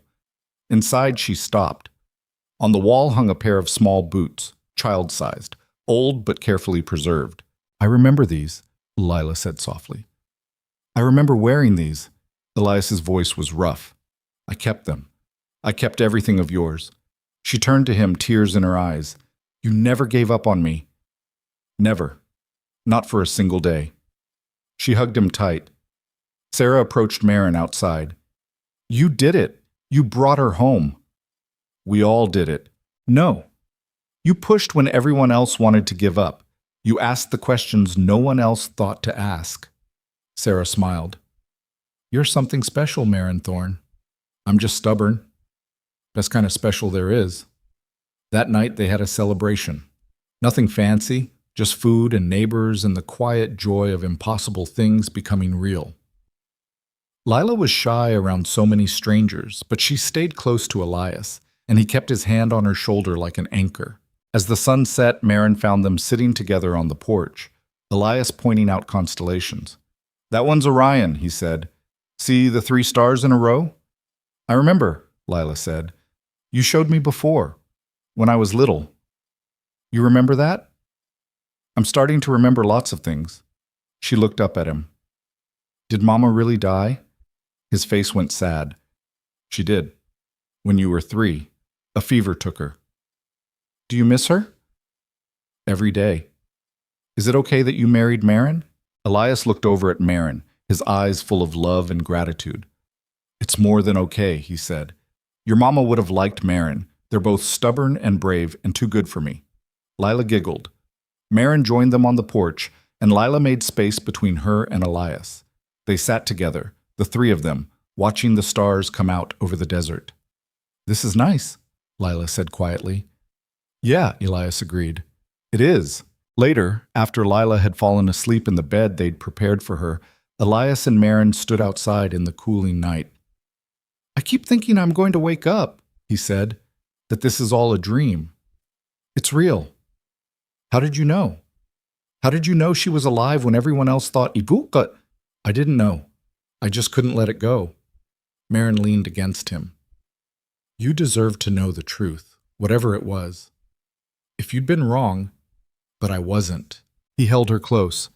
You gave me my daughter back. How do I ever repay that? You don't. We're family now. That's what family does. He kissed the top of her head.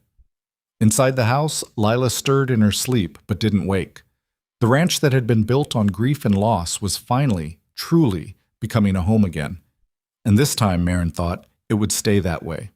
They'd fought too hard, loved too fiercely, survived too much for anything less. The first month with Lila home wasn't easy. Marin had expected joy, relief, the simple happiness of a family reunited. And there was that. But there was also confusion, adjustment, and the hard work of learning to be a family when you'd all been strangers not long ago. Lila had nightmares. She'd wake screaming about fire and smoke, and Elias would rush to her room, holding her until the terror passed. Sometimes it took hours. Sometimes she'd fall back asleep in his arms. Sometimes she'd stay awake until dawn, afraid to close her eyes. During the day, she was quiet and watchful. She'd spent 8 years with nuns who valued silence and obedience, and she didn't know how to be a child in a home where she was allowed to make noise, ask questions, take up space. Marin watched her move through the house like a ghost, touching things carefully, asking permission for everything. You don't have to ask to eat an apple, Marin said one morning, finding Lila standing by the kitchen table, staring at the fruit bowl. Sister Agnes said we should never take without asking. Sister Agnes isn't here, and this is your home. You can eat whatever you want. Lila took an apple, but held it without biting into it. What's wrong? Marin asked gently. I don't know how to do this. Lila's voice was small. Being a family. I don't remember how. Marin's heart broke a little. None of us do. Your papa and I, we're learning too. But you're adults. Adults don't have all the answers. We're just better at pretending we do. Marin sat down at the table. Come here. Lila sat across from her, still clutching the apple. Being a family isn't about doing everything right, Marin said. It's about showing up, being honest, making mistakes, and trying again. She reached across and touched Lila's hand. You're allowed to be scared. You're allowed to not know things, and you're allowed to eat an apple without asking permission. Lila smiled, just a little. Then she bit into the apple. It was a small thing, but small things mattered. Elias struggled too, though he tried to hide it. He'd spent 8 years mourning a 3-year-old child, and now he had a 10-year-old daughter who was practically a stranger. He didn't know what she liked, what scared her, how to talk to her. Marin found him in the barn one evening, his head in his hands. I don't know how to do this, he said. I keep trying to talk to her and I sound like an idiot. I ask her questions and she gives me one-word answers. I don't know her anymore. So get to know her again. How? The same way we got to know each other, by working together, by being honest, by giving it time. What if time isn't enough? Then we figure something else out. Marin sat beside him. But Elias, she adores you. I see the way she looks at you. She's just scared. Scared of disappointing you. Scared of not being the daughter you remember. I don't want her to be the daughter I remember. I want her to be whoever she is now. Then tell her that. That night, Elias knocked on Lila's door. She was sitting by the window looking out at the desert in the moonlight. Can I come in? He asked. It's your house. It's our house. Yours too. She nodded, and he sat on the edge of her bed. They were quiet for a moment. I'm sorry, Elias said finally. Lila turned to him, surprised. For what? For not knowing how to be your father anymore. For trying too hard. For... He stopped. I spent 8 years imagining getting you back. But in my head, you were still 3 years old. Still the little girl who laughed at everything and asked a million questions. And you're not that anymore, and I don't know how to... I'm not who you remember, Lila said quietly. No. And I'm not who you remember either. We're both different people now. Is that bad? No, it's just hard. He looked at her. But I want to know who you are now, not who you were. I want to know what you like, what scares you, what makes you happy. I want to be your father, but for the person you are today. Lila's eyes filled with tears. I don't know who I am. That's okay. We'll figure it out together. She climbed into his lap like she'd done when she was small. He held her, and they sat together in the quiet, two people learning each other all over again. The second month was better. Lila started asking questions about the ranch, about her mother, about what her life had been like before the fire. Elias answered everything honestly, even the hard parts. She started helping with chores, tentatively at first, then with more confidence. Marin taught her to bake bread, to tend the garden, to care for the chickens. Elias showed her how to ride, how to mend fences, how to read the sky for weather. She was bright and curious and braver than she thought she was. One afternoon, Marin found her in the barn, talking to one of the horses. Making friends? Marin asked. Lila nodded. She's nice. She doesn't expect me to be anything except quiet. Is that what you think we expect? For you to be quiet? I don't know what you expect. Marin sat on a hay bale. We expect you to be yourself, whoever that is, loud or quiet, happy or sad, perfect or messy. She paused. You know what I learned when I came here? That the people who really love you don't need you to be perfect. They just need you to be real. Were you scared when you came here? Terrified. I'd left everything I knew to marry a stranger in the middle of nowhere. But you stayed. I stayed because for the first time in my life I felt like I mattered, like I wasn't invisible anymore. Marin looked at her. You matter too, Lila. Not because of who you were or who you might become, but because you're you, right now, exactly as you are. Lila was quiet for a long time. Then she said, Can I call you Mama?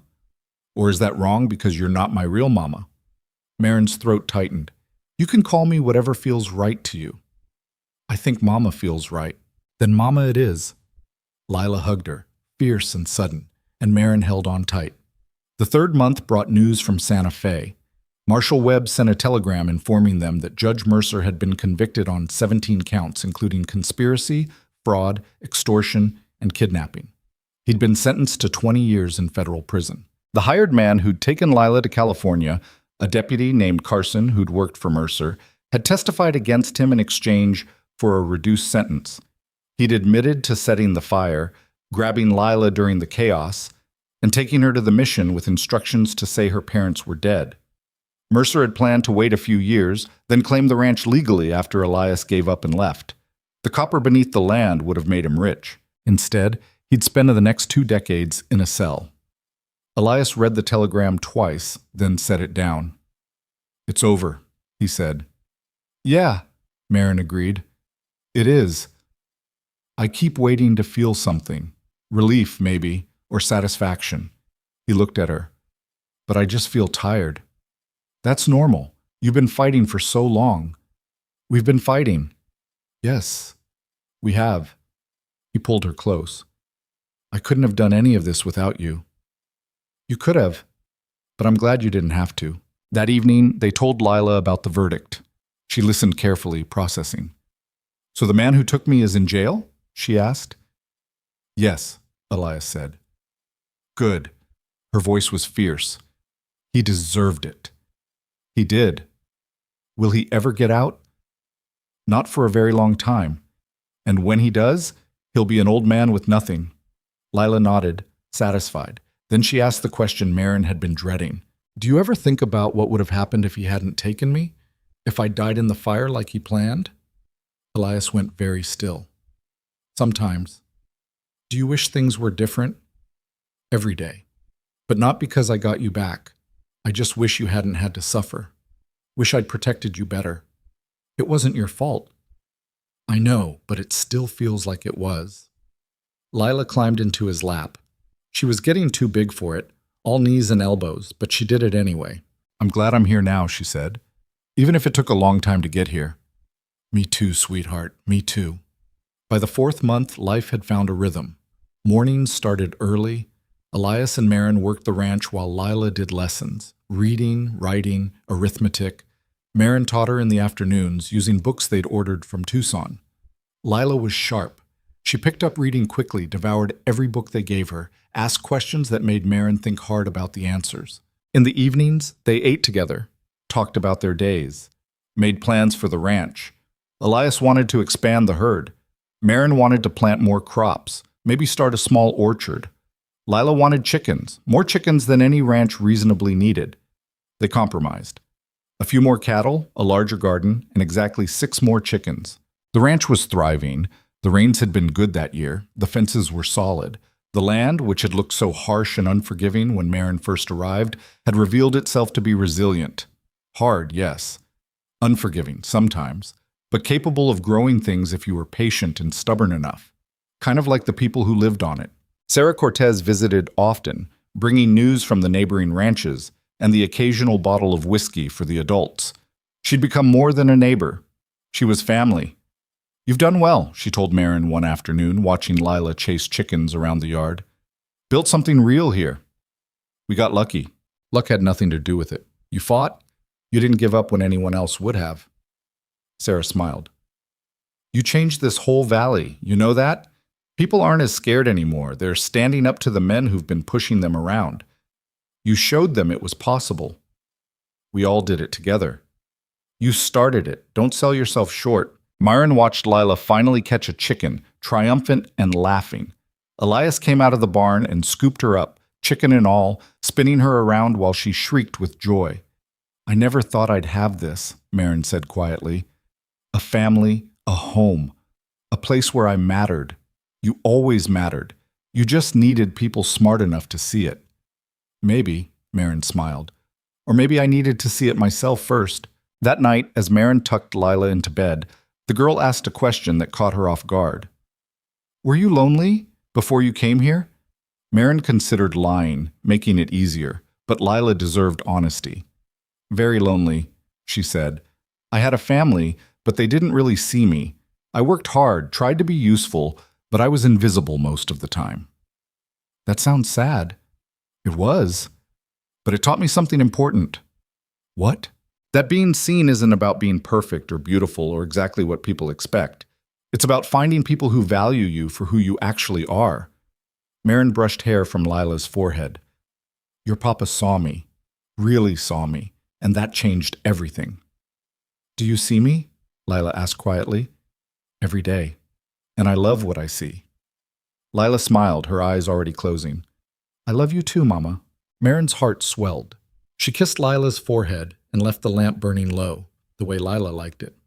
In their bedroom, Elias was already in bed reading by lamplight. Marin climbed in beside him.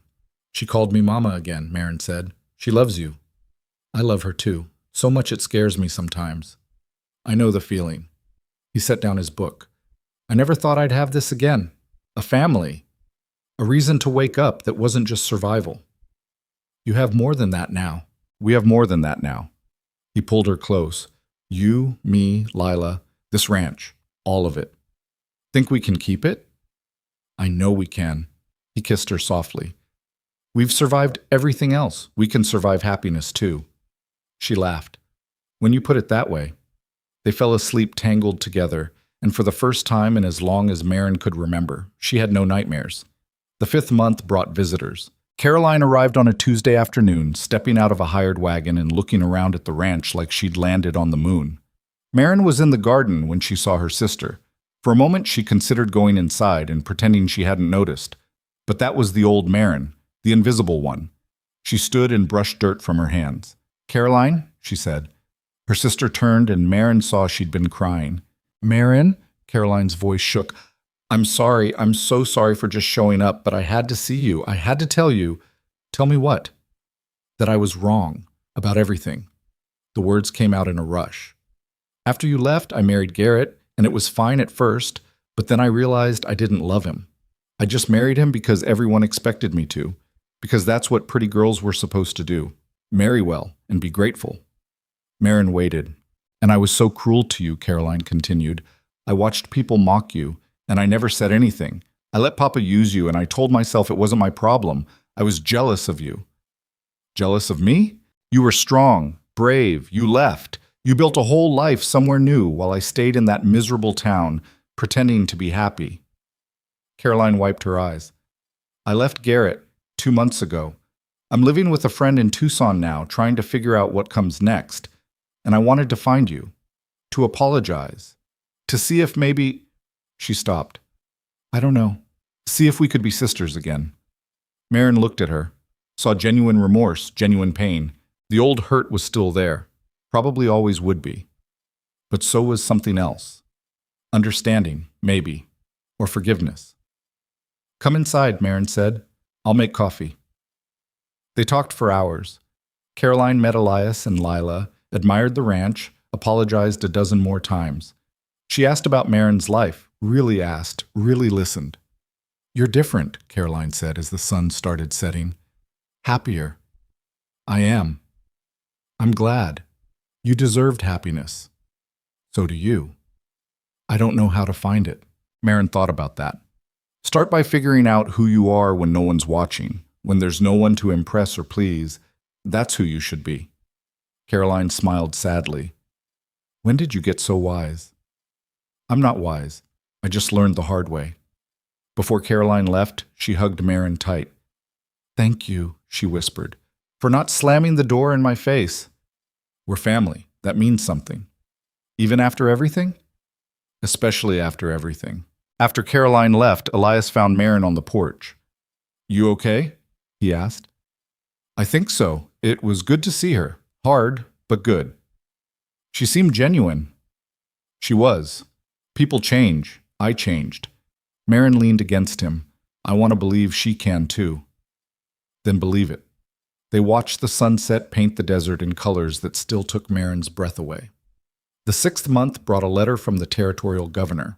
In recognition of their role in bringing Judge Mercer to justice, and in appreciation for their service to the territory, the governor officially recognized Copper Mesa Ranch as a homestead in good standing.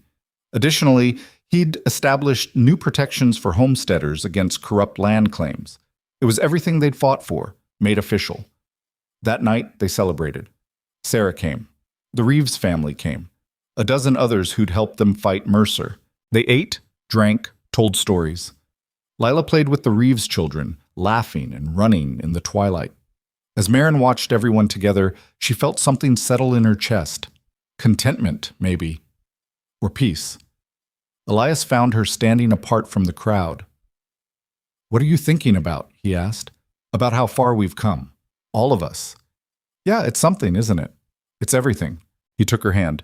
"You know what I realized? We're not broken anymore. Either of us. We were, when we met. But we put each other back together. I don't know if people ever stop being broken. We just learned to live with the cracks." "Maybe, but the cracks let the light in." She smiled.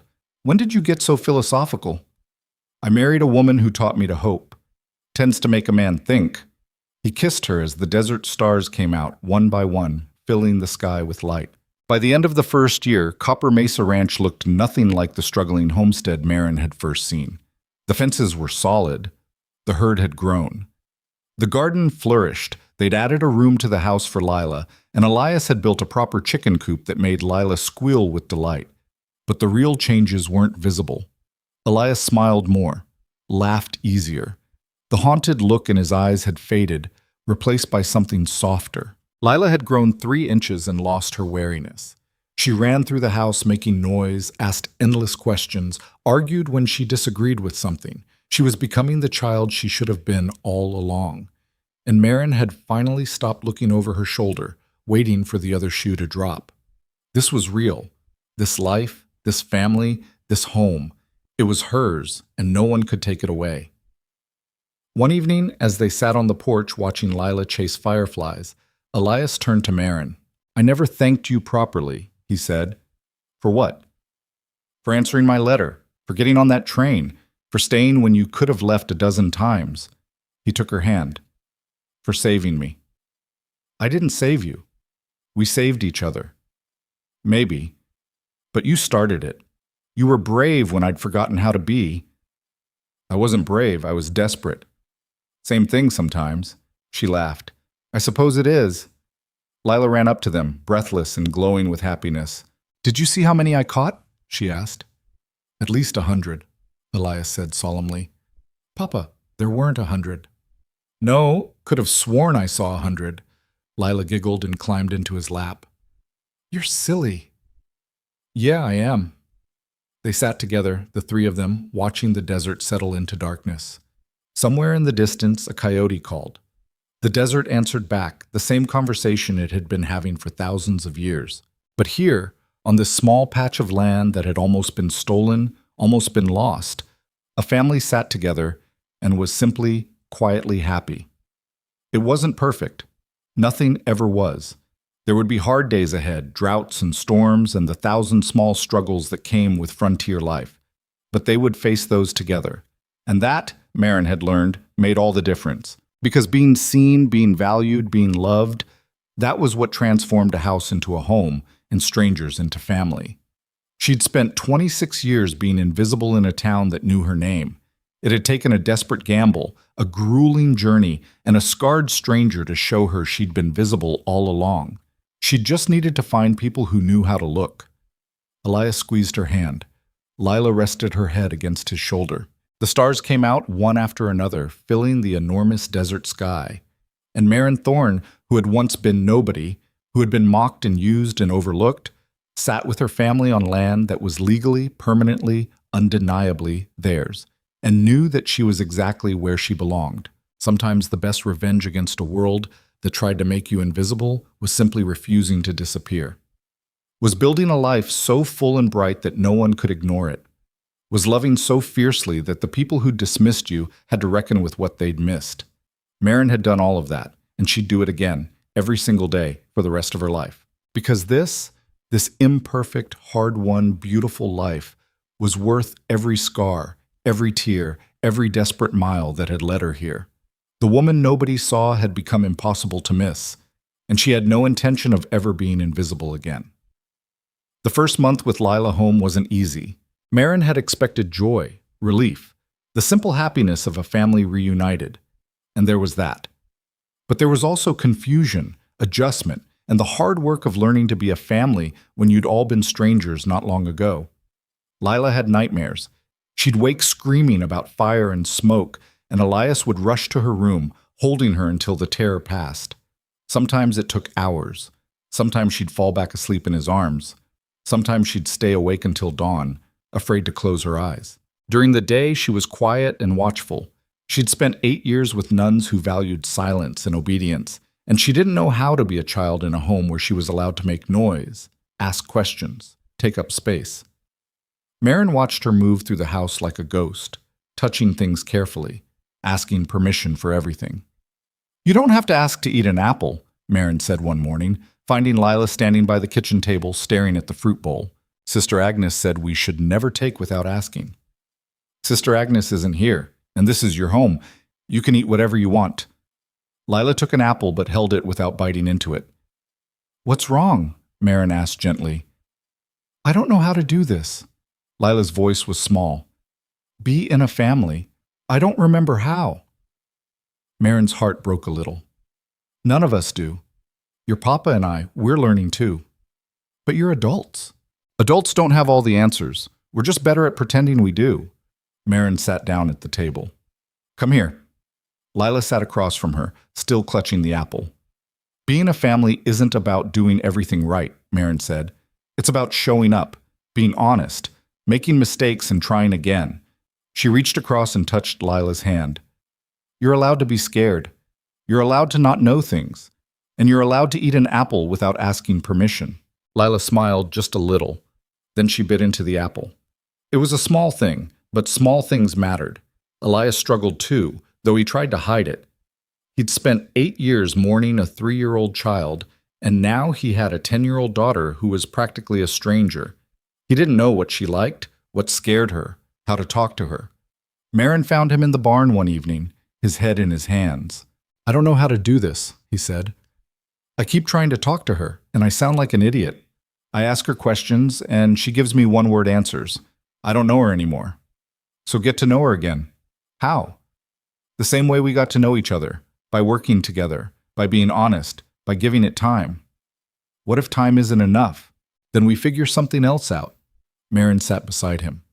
"But Elias, she adores you. I see the way she looks at you. She's just scared. Scared of disappointing you, scared of not being the daughter you remember. I don't want her to be the daughter I remember. I want her to be whoever she is now." "Then tell her that." That night, Elias knocked on Lila's door. She was sitting by the window looking out at the desert in the moonlight. "Can I come in?" he asked. "It's your house." "It's our house?" "Yours too." She nodded, and he sat on the edge of her bed. They were quiet for a moment. "I'm sorry," Elias said finally. Lila turned to him, surprised. "For what?" "For not knowing how to be your father anymore. For trying too hard. For—" He stopped. "I spent 8 years imagining getting you back. But in my head, you were still 3 years old. Still the little girl who laughed at everything and asked a million questions. And you're not that anymore, and I don't know how to—" "I'm not who you remember," Lila said quietly. "No, and I'm not who you remember either. We're both different people now." "Is that bad?" "No. It's just hard." He looked at her. "But I want to know who you are now, not who you were. I want to know what you like, what scares you, what makes you happy. I want to be your father, but for the person you are today." Lila's eyes filled with tears. "I don't know who I am." "That's okay. We'll figure it out together." She climbed into his lap like she'd done when she was small. He held her, and they sat together in the quiet, two people learning each other all over again. The days that followed were a series of small revelations. Lila loved reading but hated arithmetic. She was terrified of thunderstorms but fascinated by the way lightning split the sky. She could spend hours watching the chickens, naming each one, inventing elaborate stories about their personalities. She was stubborn, like both her parents. When she decided something, there was no changing her mind. One morning, she announced she wanted to learn to rope cattle. "You're 10 years old," Elias said. "So?" "So you need to learn to ride properly first." "I can ride." "Sitting on a horse while it walks isn't the same as riding." Lila crossed her arms. "Then teach me to ride properly." Elias looked at Marin for help. Marin just shrugged, trying not to smile. All right, he said, but we do it my way, slow and careful. Fine. He spent the next week teaching her how to saddle a horse, how to sit properly, how to guide with your knees and hands. Lila fell off twice, got back on both times without crying, and by the end of the week she could canter without looking like she might fall off. You're a natural, Elias told her, genuine pride in his voice. I know, Lila said, grinning. Marin watched them together and felt something warm settle in her chest. They were finding their rhythm, becoming father and daughter again, but different this time. Better, maybe. The second month was better. Lila started asking questions about the ranch, about her mother, about what her life had been like before the fire. Elias answered everything honestly, even the hard parts. Did Mama love me? Lila asked one evening. More than anything in the world. Do you think she'd be mad that you married Marin? Elias looked at Marin, who was washing dishes and pretending not to listen. No, he said. Your mama would have liked Marin. They're both stubborn and brave and too good for me. Lila giggled. Marin, are you too good for Papa? Absolutely, Marin said without turning around. But you married him anyway? I did. Somebody had to. Lila laughed, and the sound filled the small house with light. She started helping with chores tentatively at first, then with more confidence. Marin taught her to bake bread, to tend the garden, to care for the chickens. Elias showed her how to mend fences, how to read the sky for weather, how to move through the desert without getting hurt by the plants that wanted to stab you. She was bright and curious and braver than she thought she was. One afternoon, Marin found her in the barn talking to one of the horses. Making friends? Marin asked. Lila nodded. She's nice. She doesn't expect me to be anything except quiet. Is that what you think we expect? For you to be quiet? I don't know what you expect. Marin sat on a hay bale. We expect you to be yourself, whoever that is, loud or quiet, happy or sad, perfect or messy. She paused. You know what I learned when I came here? That the people who really love you don't need you to be perfect. They just need you to be real. Were you scared when you came here? Terrified. I'd left everything I knew to marry a stranger in the middle of nowhere. But you stayed. I stayed because for the first time in my life I felt like I mattered, like I wasn't invisible anymore. Marin looked at her. You matter too, Lila. Not because of who you were or who you might become, but because you're you, right now, exactly as you are. Lila was quiet for a long time. Then she said, Can I call you Mama? Or is that wrong because you're not my real Mama? Marin's throat tightened. You can call me whatever feels right to you. I think Mama feels right, if that's okay. Then Mama it is. Lila hugged her, fierce and sudden, and Marin held on tight, thinking about how strange life was. 6 months ago, she'd been scrubbing floors in her father's saloon, invisible and unloved. Now she was a mother to a child who'd been stolen and lost and found again. Life didn't follow the paths you expected. Sometimes it dragged you through hell first. But sometimes, on the other side of hell, there was something worth keeping. The third month brought news from Santa Fe. Marshal Webb sent a telegram informing them that Judge Mercer had been convicted on 17 counts including conspiracy, fraud, extortion, and kidnapping. He'd been sentenced to 20 years in federal prison. The hired man who'd taken Lila to California, a deputy named Carson who'd worked for Mercer, had testified against him in exchange for a reduced sentence. He'd admitted to setting the fire, grabbing Lila during the chaos, and taking her to the mission with instructions to say her parents were dead. Mercer had planned to wait a few years, then claim the ranch legally after Elias gave up and left. The copper beneath the land would have made him rich. Instead, he'd spend the next 2 decades in a cell. Elias read the telegram twice, then set it down. It's over, he said. Yeah, Marin agreed. It is. I keep waiting to feel something, relief, maybe, or satisfaction. He looked at her. But I just feel tired. That's normal. You've been fighting for so long. We've been fighting. Yes, we have. He pulled her close. I couldn't have done any of this without you. You know that, right? I would have given up. Would have let Mercer take everything. But you wouldn't let me quit. You wouldn't have quit. You're too stubborn. I'm stubborn because you taught me to be. He kissed her forehead. You saved me, Marin. Saved all of us. We saved each other. That's what family does. That evening, they told Lila about the verdict. She listened carefully, her face serious. So the man who took me is in jail? She asked. Yes, Elias said. Good. Her voice was fierce. He deserved it. He did. Will he ever get out? Not for a very long time. And when he does, he'll be an old man with nothing. Lila nodded, satisfied. Then she asked the question Marin had been dreading. Do you ever think about what would have happened if he hadn't taken me? If I died in the fire like he planned? Elias went very still. Sometimes. Do you wish things were different? Every day, but not because I got you back. I just wish you hadn't had to suffer. Wish I'd protected you better. It wasn't your fault. I know, but it still feels like it was. Lila climbed into his lap. She was getting too big for it, all knees and elbows, but she did it anyway. I'm glad I'm here now, she said, even if it took a long time to get here. Because now I have you and Mama and this place, and it's better than the mission, better than anywhere. You really mean that? I really do. Elias held her tight, his scarred face pressed against her hair, and Marin saw tears on his cheeks. By the 4th month, life had found a rhythm. Mornings started early. Elias and Marin worked the ranch while Lila did lessons, reading, writing, arithmetic. Marin taught her in the afternoons, using books they'd ordered from Tucson and her own knowledge from years of reading everything she could get her hands on. Lila was sharp. She picked up reading quickly, devoured every book they gave her, asked questions that made Marin think hard about the answers. Why do people hurt each other? Lila asked one day, looking up from a book about the Civil War. Marin set down the shirt she was mending. That's a big question. But you must know, you're smart. Being smart doesn't mean having all the answers. Marin thought about it. I think people hurt each other for lots of reasons. Fear, mostly, or greed. Sometimes they're hurting so much themselves they don't know how else to feel. Is that why Judge Mercer hurt us? Partly. He was greedy, wanted what wasn't his, and he didn't care who he had to hurt to get it. But he lost in the end. Yes, he did.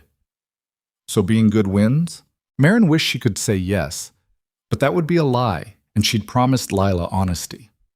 Not always, she said. Sometimes good people lose and bad people win. Life isn't fair that way. Then why be good? Because being good isn't about winning. It's about who you are when no one's watching. It's about being able to sleep at night. And it's about building something that lasts. Family, home, love. Bad people might win sometimes, but they never get to keep what matters most. Lila thought about that. I want to be good. Then be good. Even when it's hard, especially when it's hard. In the evenings, they ate together, talked about their days, made plans for the ranch. Elias wanted to expand the herd. Marin wanted to plant more crops, maybe start a small orchard. Lila wanted chickens, more chickens than any ranch reasonably needed. They compromised. A few more cattle, a larger garden, and exactly 6 more chickens. Only 6? Lila protested. 6, Elias said firmly. Schmausait, we're not running a chicken empire. Why not? Because I said so. That's not a good reason. It's the only reason you're getting.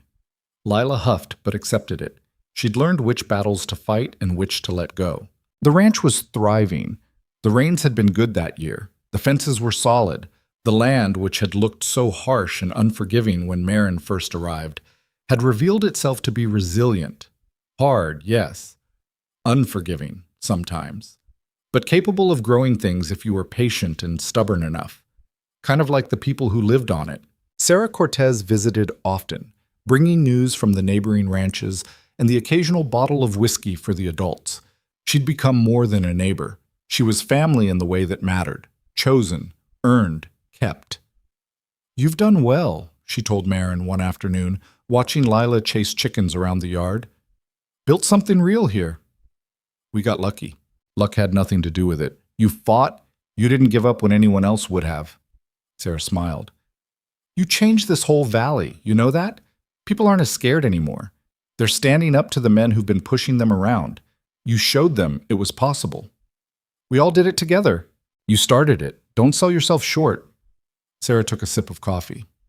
That takes a particular kind of courage. The kind that doesn't come from not being afraid. It comes from being terrified and doing it anyway. Marin watched Lila finally catch a chicken, triumphant and laughing. Elias came out of the barn and scooped her up, chicken and all, spinning her around while she shrieked with joy. I never thought I'd have this, Marin said quietly. A family, a home, a place where I mattered. You always mattered. You just needed people smart enough to see it. Maybe. Or maybe I needed to see it myself first. That too. They sat in comfortable silence, watching the day unfold. That night, as Marin tucked Lila into bed, the girl asked a question that caught her off guard. Were you lonely before you came here? Marin considered lying, making it easier. But Lila deserved honesty. Very lonely, she said. I had a family, but they didn't really see me. I worked hard, tried to be useful, but I was invisible most of the time. That sounds sad. It was, but it taught me something important. What? That being seen isn't about being perfect or beautiful or exactly what people expect.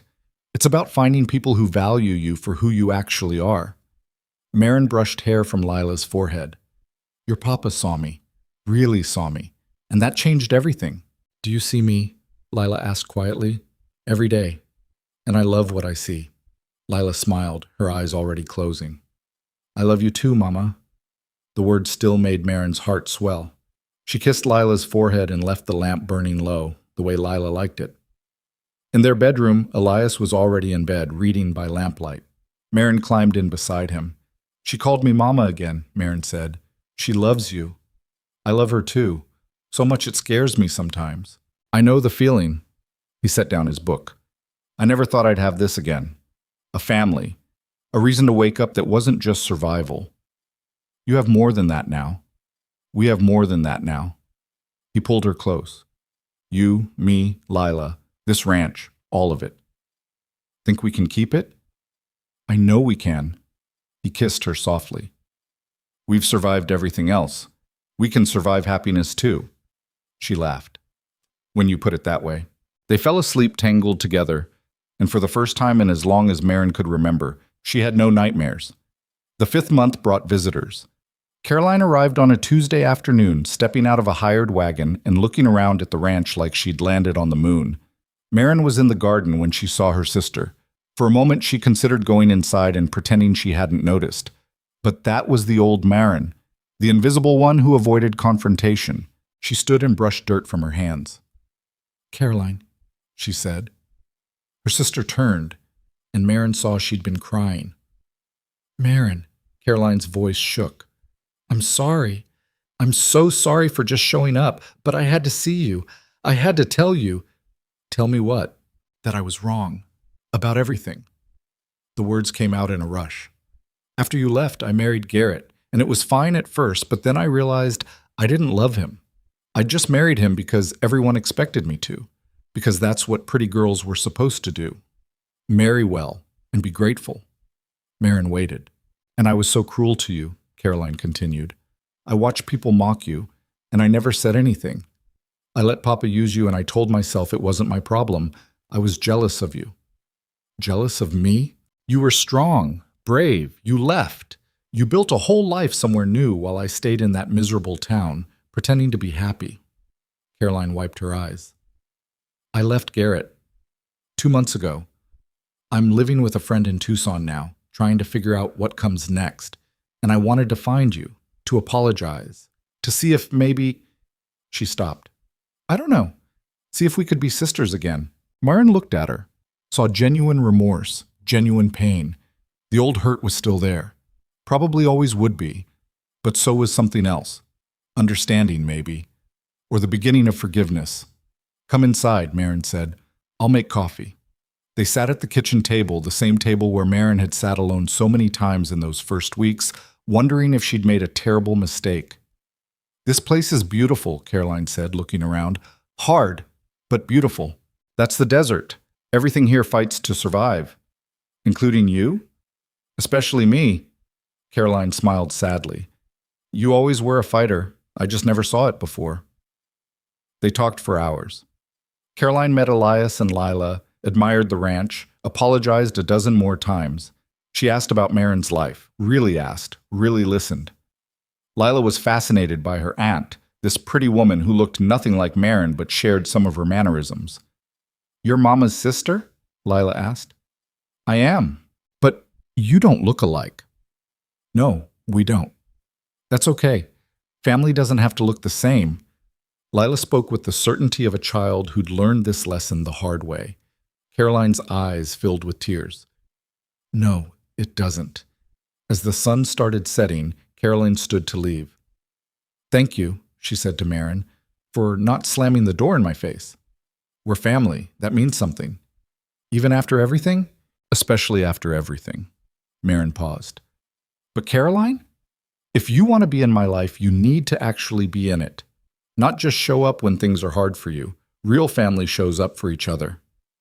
"I know, and I will, I promise." "Then we'll figure it out, together." They hugged, awkward at first, then genuine. After Caroline left, Elias found Marin on the porch. "You okay?" he asked. "I think so. It was good to see her. Hard, but good." She seemed genuine. She was. People change. I changed. Marin leaned against him. "I want to believe she can too." "Then believe it. But protect yourself too.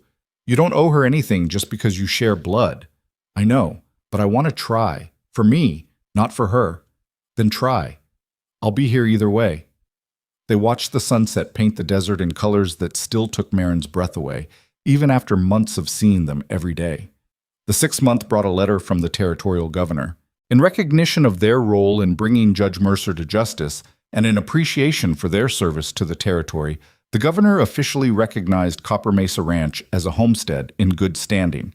Additionally, he had established new protections for homesteaders against corrupt land claims. The letter went on to thank them personally and invite them to a ceremony in Santa Fe where they'd be formally recognized. "We don't have to go," Elias said, reading over her shoulder. "Don't you want to?" "I want to stay here, where things make sense." Marin understood the feeling, but she also understood that sometimes you had to step outside your comfort to claim your victory. "We should go," she said. "All of us. Let them see what they're protecting. Let them see the family that almost got destroyed by their corruption." Elias was quiet. Then, "All right, but only for a few days." They traveled to Santa Fe 2 weeks later. Lila had never been to a real city, and her eyes went wide at the buildings, the crowds, the noise.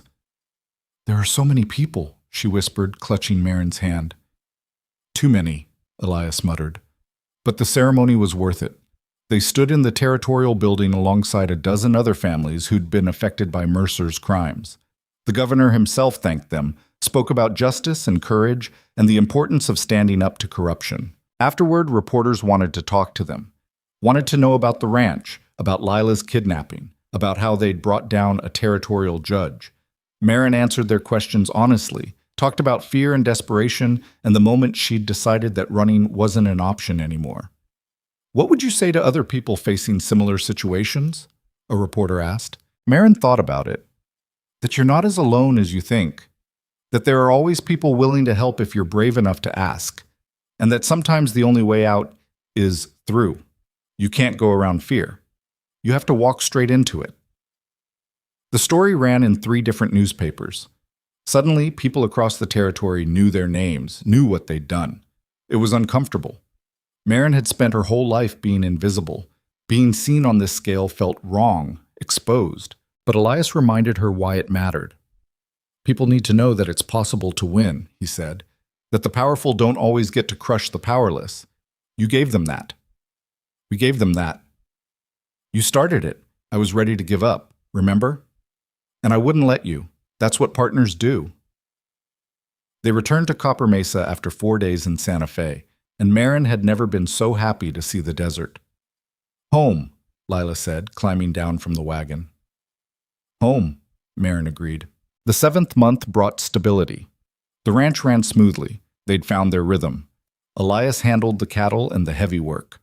Marin managed the garden, the chickens, the household. Lila helped with everything and complained about nothing. They worked hard, but it didn't feel like drowning anymore. It felt like building. Sarah brought news that 3 more families had moved into the valley, homesteading land that Mercer had previously controlled. They were young, determined, grateful for the protections the new laws provided. The valley was growing, becoming something more than just scattered ranches trying to survive.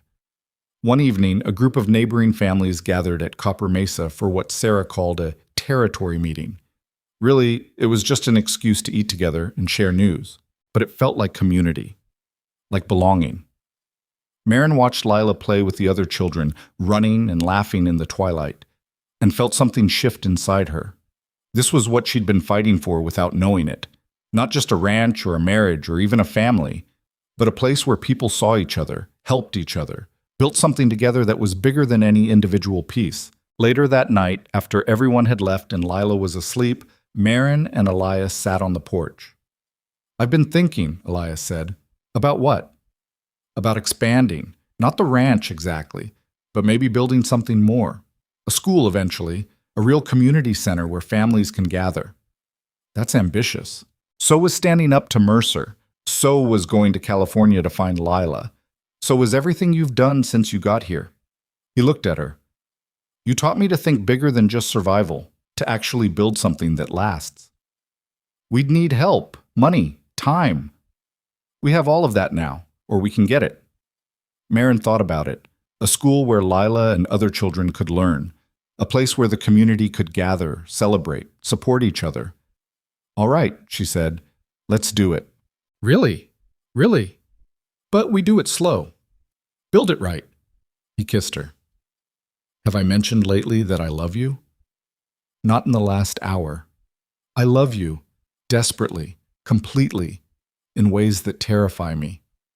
"Good. Keep it that way." By the 8th month, word of their plans had spread. Families offered to help. Some donated materials. Others offered labor. The Reeves family, who'd lost their orchard to Mercer, had saved enough to contribute financially. "We want to be part of this," Mr. Reeves said. "What you're building, it's bigger than just a school. It's a future." They broke ground in September. It was hard work, made harder by the desert heat and the challenges of construction in a place where everything fought back. But slowly, steadily, a building began to take shape. Lila watched the progress with fascination. "Will I really go to school there?" she asked. "You and every other child in the valley," Marin said. "What if the other kids don't like me? Then they're idiots, and you don't need to worry about them." "Mama." "What? It's true," Lila giggled. "You're not supposed to call people idiots. I'm an adult. I can call people whatever I want. That doesn't seem fair." "Life isn't fair, but it can still be good." By the 9th month, the school was half built. They decided to make it multi-purpose. Schoolhouse during the day, community center in the evenings and weekends. It would have space for gatherings, celebrations, meetings. The whole valley had invested in it, physically and emotionally. It belonged to all of them. One evening, as Marin was cleaning up after dinner, Lila asked a question that surprised her. "Mama, do you miss your old life?" "Which part?" "Any of it. Your sister, your town, the people you knew." Marin thought about it honestly. "Sometimes I miss Caroline. And I miss knowing where everything was, having routines that didn't involve worrying about weather or cattle or copper barons trying to steal our land. But you're happy here. Happier than I've ever been in my life. Even though it's hard, especially because it's hard, easy things don't mean as much." Marin sat down next to her. "I was invisible in my old life. Safe, maybe, but invisible. Here, I matter. And that makes all the difference. You matter to me. And you matter to me, more than you know." Lila hugged her tight, and Marin held on, thinking about how strange it was that the worst decision she could have made, marrying a stranger and moving to the middle of nowhere, had turned into the best decision of her life. By the 10th month, Caroline had visited 3 more times. She was trying, really trying. She helped with work around the ranch, brought gifts for Lila, talked to Marin like a real sister instead of an obligation. "I'm thinking about moving closer," Caroline said during her 4th visit. "To Tucson, maybe. Or even Copper Hollow, if there's space." "Why?" "Because you're here. And I've wasted too many years not being part of your life." Caroline paused.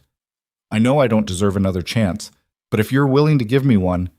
"I'm willing, But Caroline, you need to build your own life, not just attach yourself to mine. I know, I'm working on it. I got a job in Tucson teaching music to children. It doesn't pay much, but I like it. Good, that's good. They were finding their way back to being sisters. It wasn't easy, and there were still moments of tension, old wounds that hadn't fully healed. But they were trying, and that mattered. The 11th month brought the first real challenge since Mercer's arrest. A drought hit. Not as bad as it could have been, but bad enough. The wells started running low. The garden struggled. The cattle needed more water than they had. Elias went back to being tense, worried, the way he'd been when Marin first arrived. "We'll get through this," Marin said. "You don't know that." "Yes, I do, because we've gotten through everything else." "This is different." "It's not different. It's just hard, and we're good at hard." They rationed water carefully, asked neighbors for help. Sarah let them use her well when theirs ran dry. The community they'd built came through. By the time the rains finally came in late November, they'd survived. Barely, but they'd survived. "I hate this land sometimes," Elias said, watching the rain soak into the thirsty earth. "No, you don't." "I do. It takes everything from you and then asks for more. And then it gives back. Look." Marin pointed to where green was already sprouting from ground that had been dust dry yesterday. "It's harsh, but it's honest. It doesn't pretend to be something it's not." He looked at her. "How did you get so wise?" "I'm not wise. I just stopped expecting life to be easy." By the end of the first year, Copper Mesa Ranch looked nothing like the struggling homestead Marin had first seen. The fences were solid, the herd had grown to 30 head, the garden flourished when the rain cooperated. They'd added a room to the house for Lila, and Elias had built a proper chicken coop that made Lila squeal with delight. The school was nearly finished, scheduled to open after the new year, but the real changes weren't visible. Elias smiled more, laughed easier. The haunted look in his eyes had faded, replaced by something softer. He'd started talking about the future instead of just surviving the present. Lila had grown 3 inches and lost her wariness. She ran through the house making noise, asked endless questions, argued when she disagreed with something. She was becoming the child she should have been all along, and Marin had finally stopped looking over her shoulder, waiting for the other shoe to drop. This was real, this life, this family, this home. It was hers, and no one could take it away. On the last day of the year, they held a celebration at the ranch. Sarah came. The Reeves family came.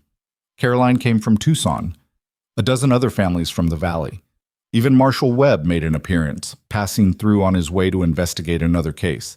They ate, drank, told stories. Lila played with the other children, laughing and running in the twilight. Someone brought a fiddle and played frontier songs that made the older folks nostalgic. As Marin watched everyone together, she felt something settle in her chest. Contentment, maybe. Or peace. Elias found her standing apart from the crowd. "What are you thinking about?" he asked. "About how far we've come. All of us." "Yeah, it's something, isn't it?" "It's everything." He took her hand. "You know what I realized? We're not broken anymore, either of us. We were when we met, but we put each other back together. I don't know if people ever stop being broken. We just learn to live with the cracks." "Maybe, but the cracks let the light in." She smiled. "When did you get so philosophical?" "I married a woman who taught me to hope. Tends to make a man think." He kissed her as the desert stars came out, one by one, filling the sky with light. Later, after most people had left and Lila had fallen asleep on the porch, wrapped in a blanket, Sarah approached them. "I have news," she said. "Good or bad?" Elias asked. "Good, I think. The territorial government is sending a representative next month to formally recognize our valley as an official settlement. Copper Hollow is going to be designated a town with proper representation." "That's good," Marin said. "More than good. It means resources, protection, official support." Sarah smiled. "It means what we built here matters. What you started matters. We all started it." "No, you started it. The rest of us just followed your lead." After Sarah left, Elias turned to Marin. "She's right, you know. None of this happens without you. It happens without me. Just maybe not the same way." "Marin, I'm serious. You would have found another way. Maybe slower, maybe harder, but you would have survived." Surviving isn't living. No, it's not. They carried Lila to bed together, tucking her in carefully. She murmured something in her sleep but didn't wake. In their own bed, Elias pulled Marin close. "Thank you," he said quietly. "For what?" "For answering my letter. For getting on that train. For staying when you could have left a dozen times." He took her hand. "For saving me." "I didn't save you. We saved each other." "Maybe. But you started it. You were brave when I'd forgotten how to be." "I wasn't brave. I was desperate." Same thing sometimes. She thought about that. About the night she'd stood in her father's saloon, holding a letter from a stranger, choosing the unknown over the unbearable. "Yeah," she said, "I suppose it is." They fell asleep tangled together, and outside the desert settled into its ancient rhythm, indifferent to human drama but somehow holding space for it anyway. The new year came with a letter. It was from the mission in California, from Sister Agnes. "Dear Mrs. Thorne, I hope this letter finds you and your family well. I wanted to write to tell you how much our brief time with Lila meant to us, and how grateful we are that she found her way home to you. But I'm also writing with a question. Since Lila left, we've had 3 other children arrive whose circumstances seem suspicious. One claims to remember a different family than the one who brought her. Another has nightmares about a fire that supposedly killed her parents, but she swears she saw her mother alive after. I fear there may be others like Lila, children taken from their families through deception or violence, hidden away where no one thinks to look. Would you be willing to help us investigate? Your experience and determination might make the difference for these children. Yours in hope." Sister Agnes Marin read the letter twice, then handed it to Elias. He read it silently, his expression unreadable. "What are you thinking?" Marin asked. "That this isn't our problem, that we've done enough, that we deserve peace. But those children deserve what Lila got. They deserve to go home. It would be dangerous, hard. We'd have to leave the ranch again." "I know." He looked at her. "What do you want to do?" Marin thought about it, about the woman she'd been a year ago, desperate and invisible and running from a life that didn't want her, about the woman she was now, stronger and seen and loved, about the fact that being seen meant having the power to see others, to help them when no one else would. "I think we should help," she said, "but not right away. The school needs to open. The valley needs to settle. We need to make sure what we built here is solid first. And then? And then we see if we can help some other lost children find their way home." Elias pulled her close. "You're sure?" "No, but I'm willing to try." "That's all anyone can ask." 3 months later, the school opened. 15 children from across the valley attended that first day. Lila sat in the front row, eager and proud. Marin taught the first lesson, feeling awkward and unprepared but determined. The children were a mix of ages and abilities, some reading well, others barely at all. But they were all there, all learning, all part of something bigger than themselves. At lunch, Marin stood outside and watched them play. Elias joined her. "You're a natural." "I'm fumbling through it." "Same thing." She laughed. "I suppose it is." "You happy?" he asked. "Very. Me too." They stood together in the sunshine, watching the future unfold in the form of children playing and learning and growing. 6 months later, they made their first trip back to California. They brought Lila with them this time. She wanted to see Sister Agnes again, to thank her properly. The mission had indeed found 2 more children whose circumstances didn't add up. Marin and Elias spent 2 weeks investigating, asking questions, following threads. They found one child's family, a mother who'd been told her son died of fever, but who'd never stopped looking. The reunion was everything Elias and Lila's had been, tearful, joyful, healing. The other child's family was dead, killed in the same violence that had orphaned her. But at least now she knew the truth, could start to heal. On the journey home, Lila asked if they'd do it again. "Help other children?" Marin said. "Yeah. I think so, when we can, when it's right." "Good." Lila was quiet for a moment. "I want to help too. When I'm older, I want to find lost kids and bring them home." "That's a good thing to want," Elias said. "I think so too." They returned to Copper Mesa to find the valley thriving. New families had moved in. The school was running smoothly under a teacher they'd hired. The community center hosted gatherings every week. Sarah had news. She'd been elected as the valley's representative to the territorial council. "They're actually listening to us now," she said, grinning. To women, to homesteaders, to people Mercer would have crushed without a second thought. Things are changing. "Because you're making them change," Marin said. "Because we're making them change, all of us." That night, Marin stood on the porch and looked out at the land that had become home. It wasn't perfect. Nothing ever was. There would be more droughts, more struggles, more fights ahead. But there would also be this: community, family, purpose. Elias came out to join her. "Thinking deep thoughts?" he asked. "Just thinking about how strange life is. A year and a half ago, I was scrubbing floors in my father's saloon, invisible and unloved. Now I'm a wife, a mother, a teacher, She paused. "I don't even know what to call what we've built here." "A life," Elias said simply. "We've built a life worth living." "Yeah, we have." He wrapped his arms around her from behind, and they stood together watching the stars emerge. Inside, Lila was doing her homework by lamplight, tongue stuck out in concentration the way she always did when she was thinking hard.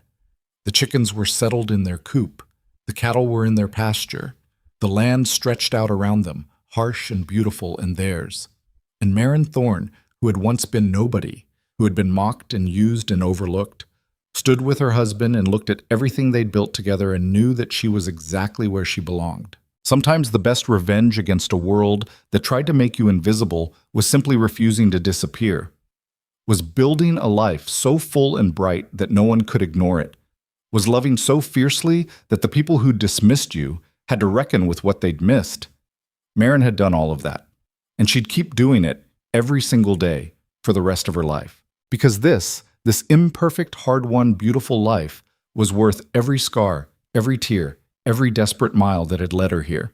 The woman nobody saw had become impossible to miss, and she had no intention of ever being invisible again.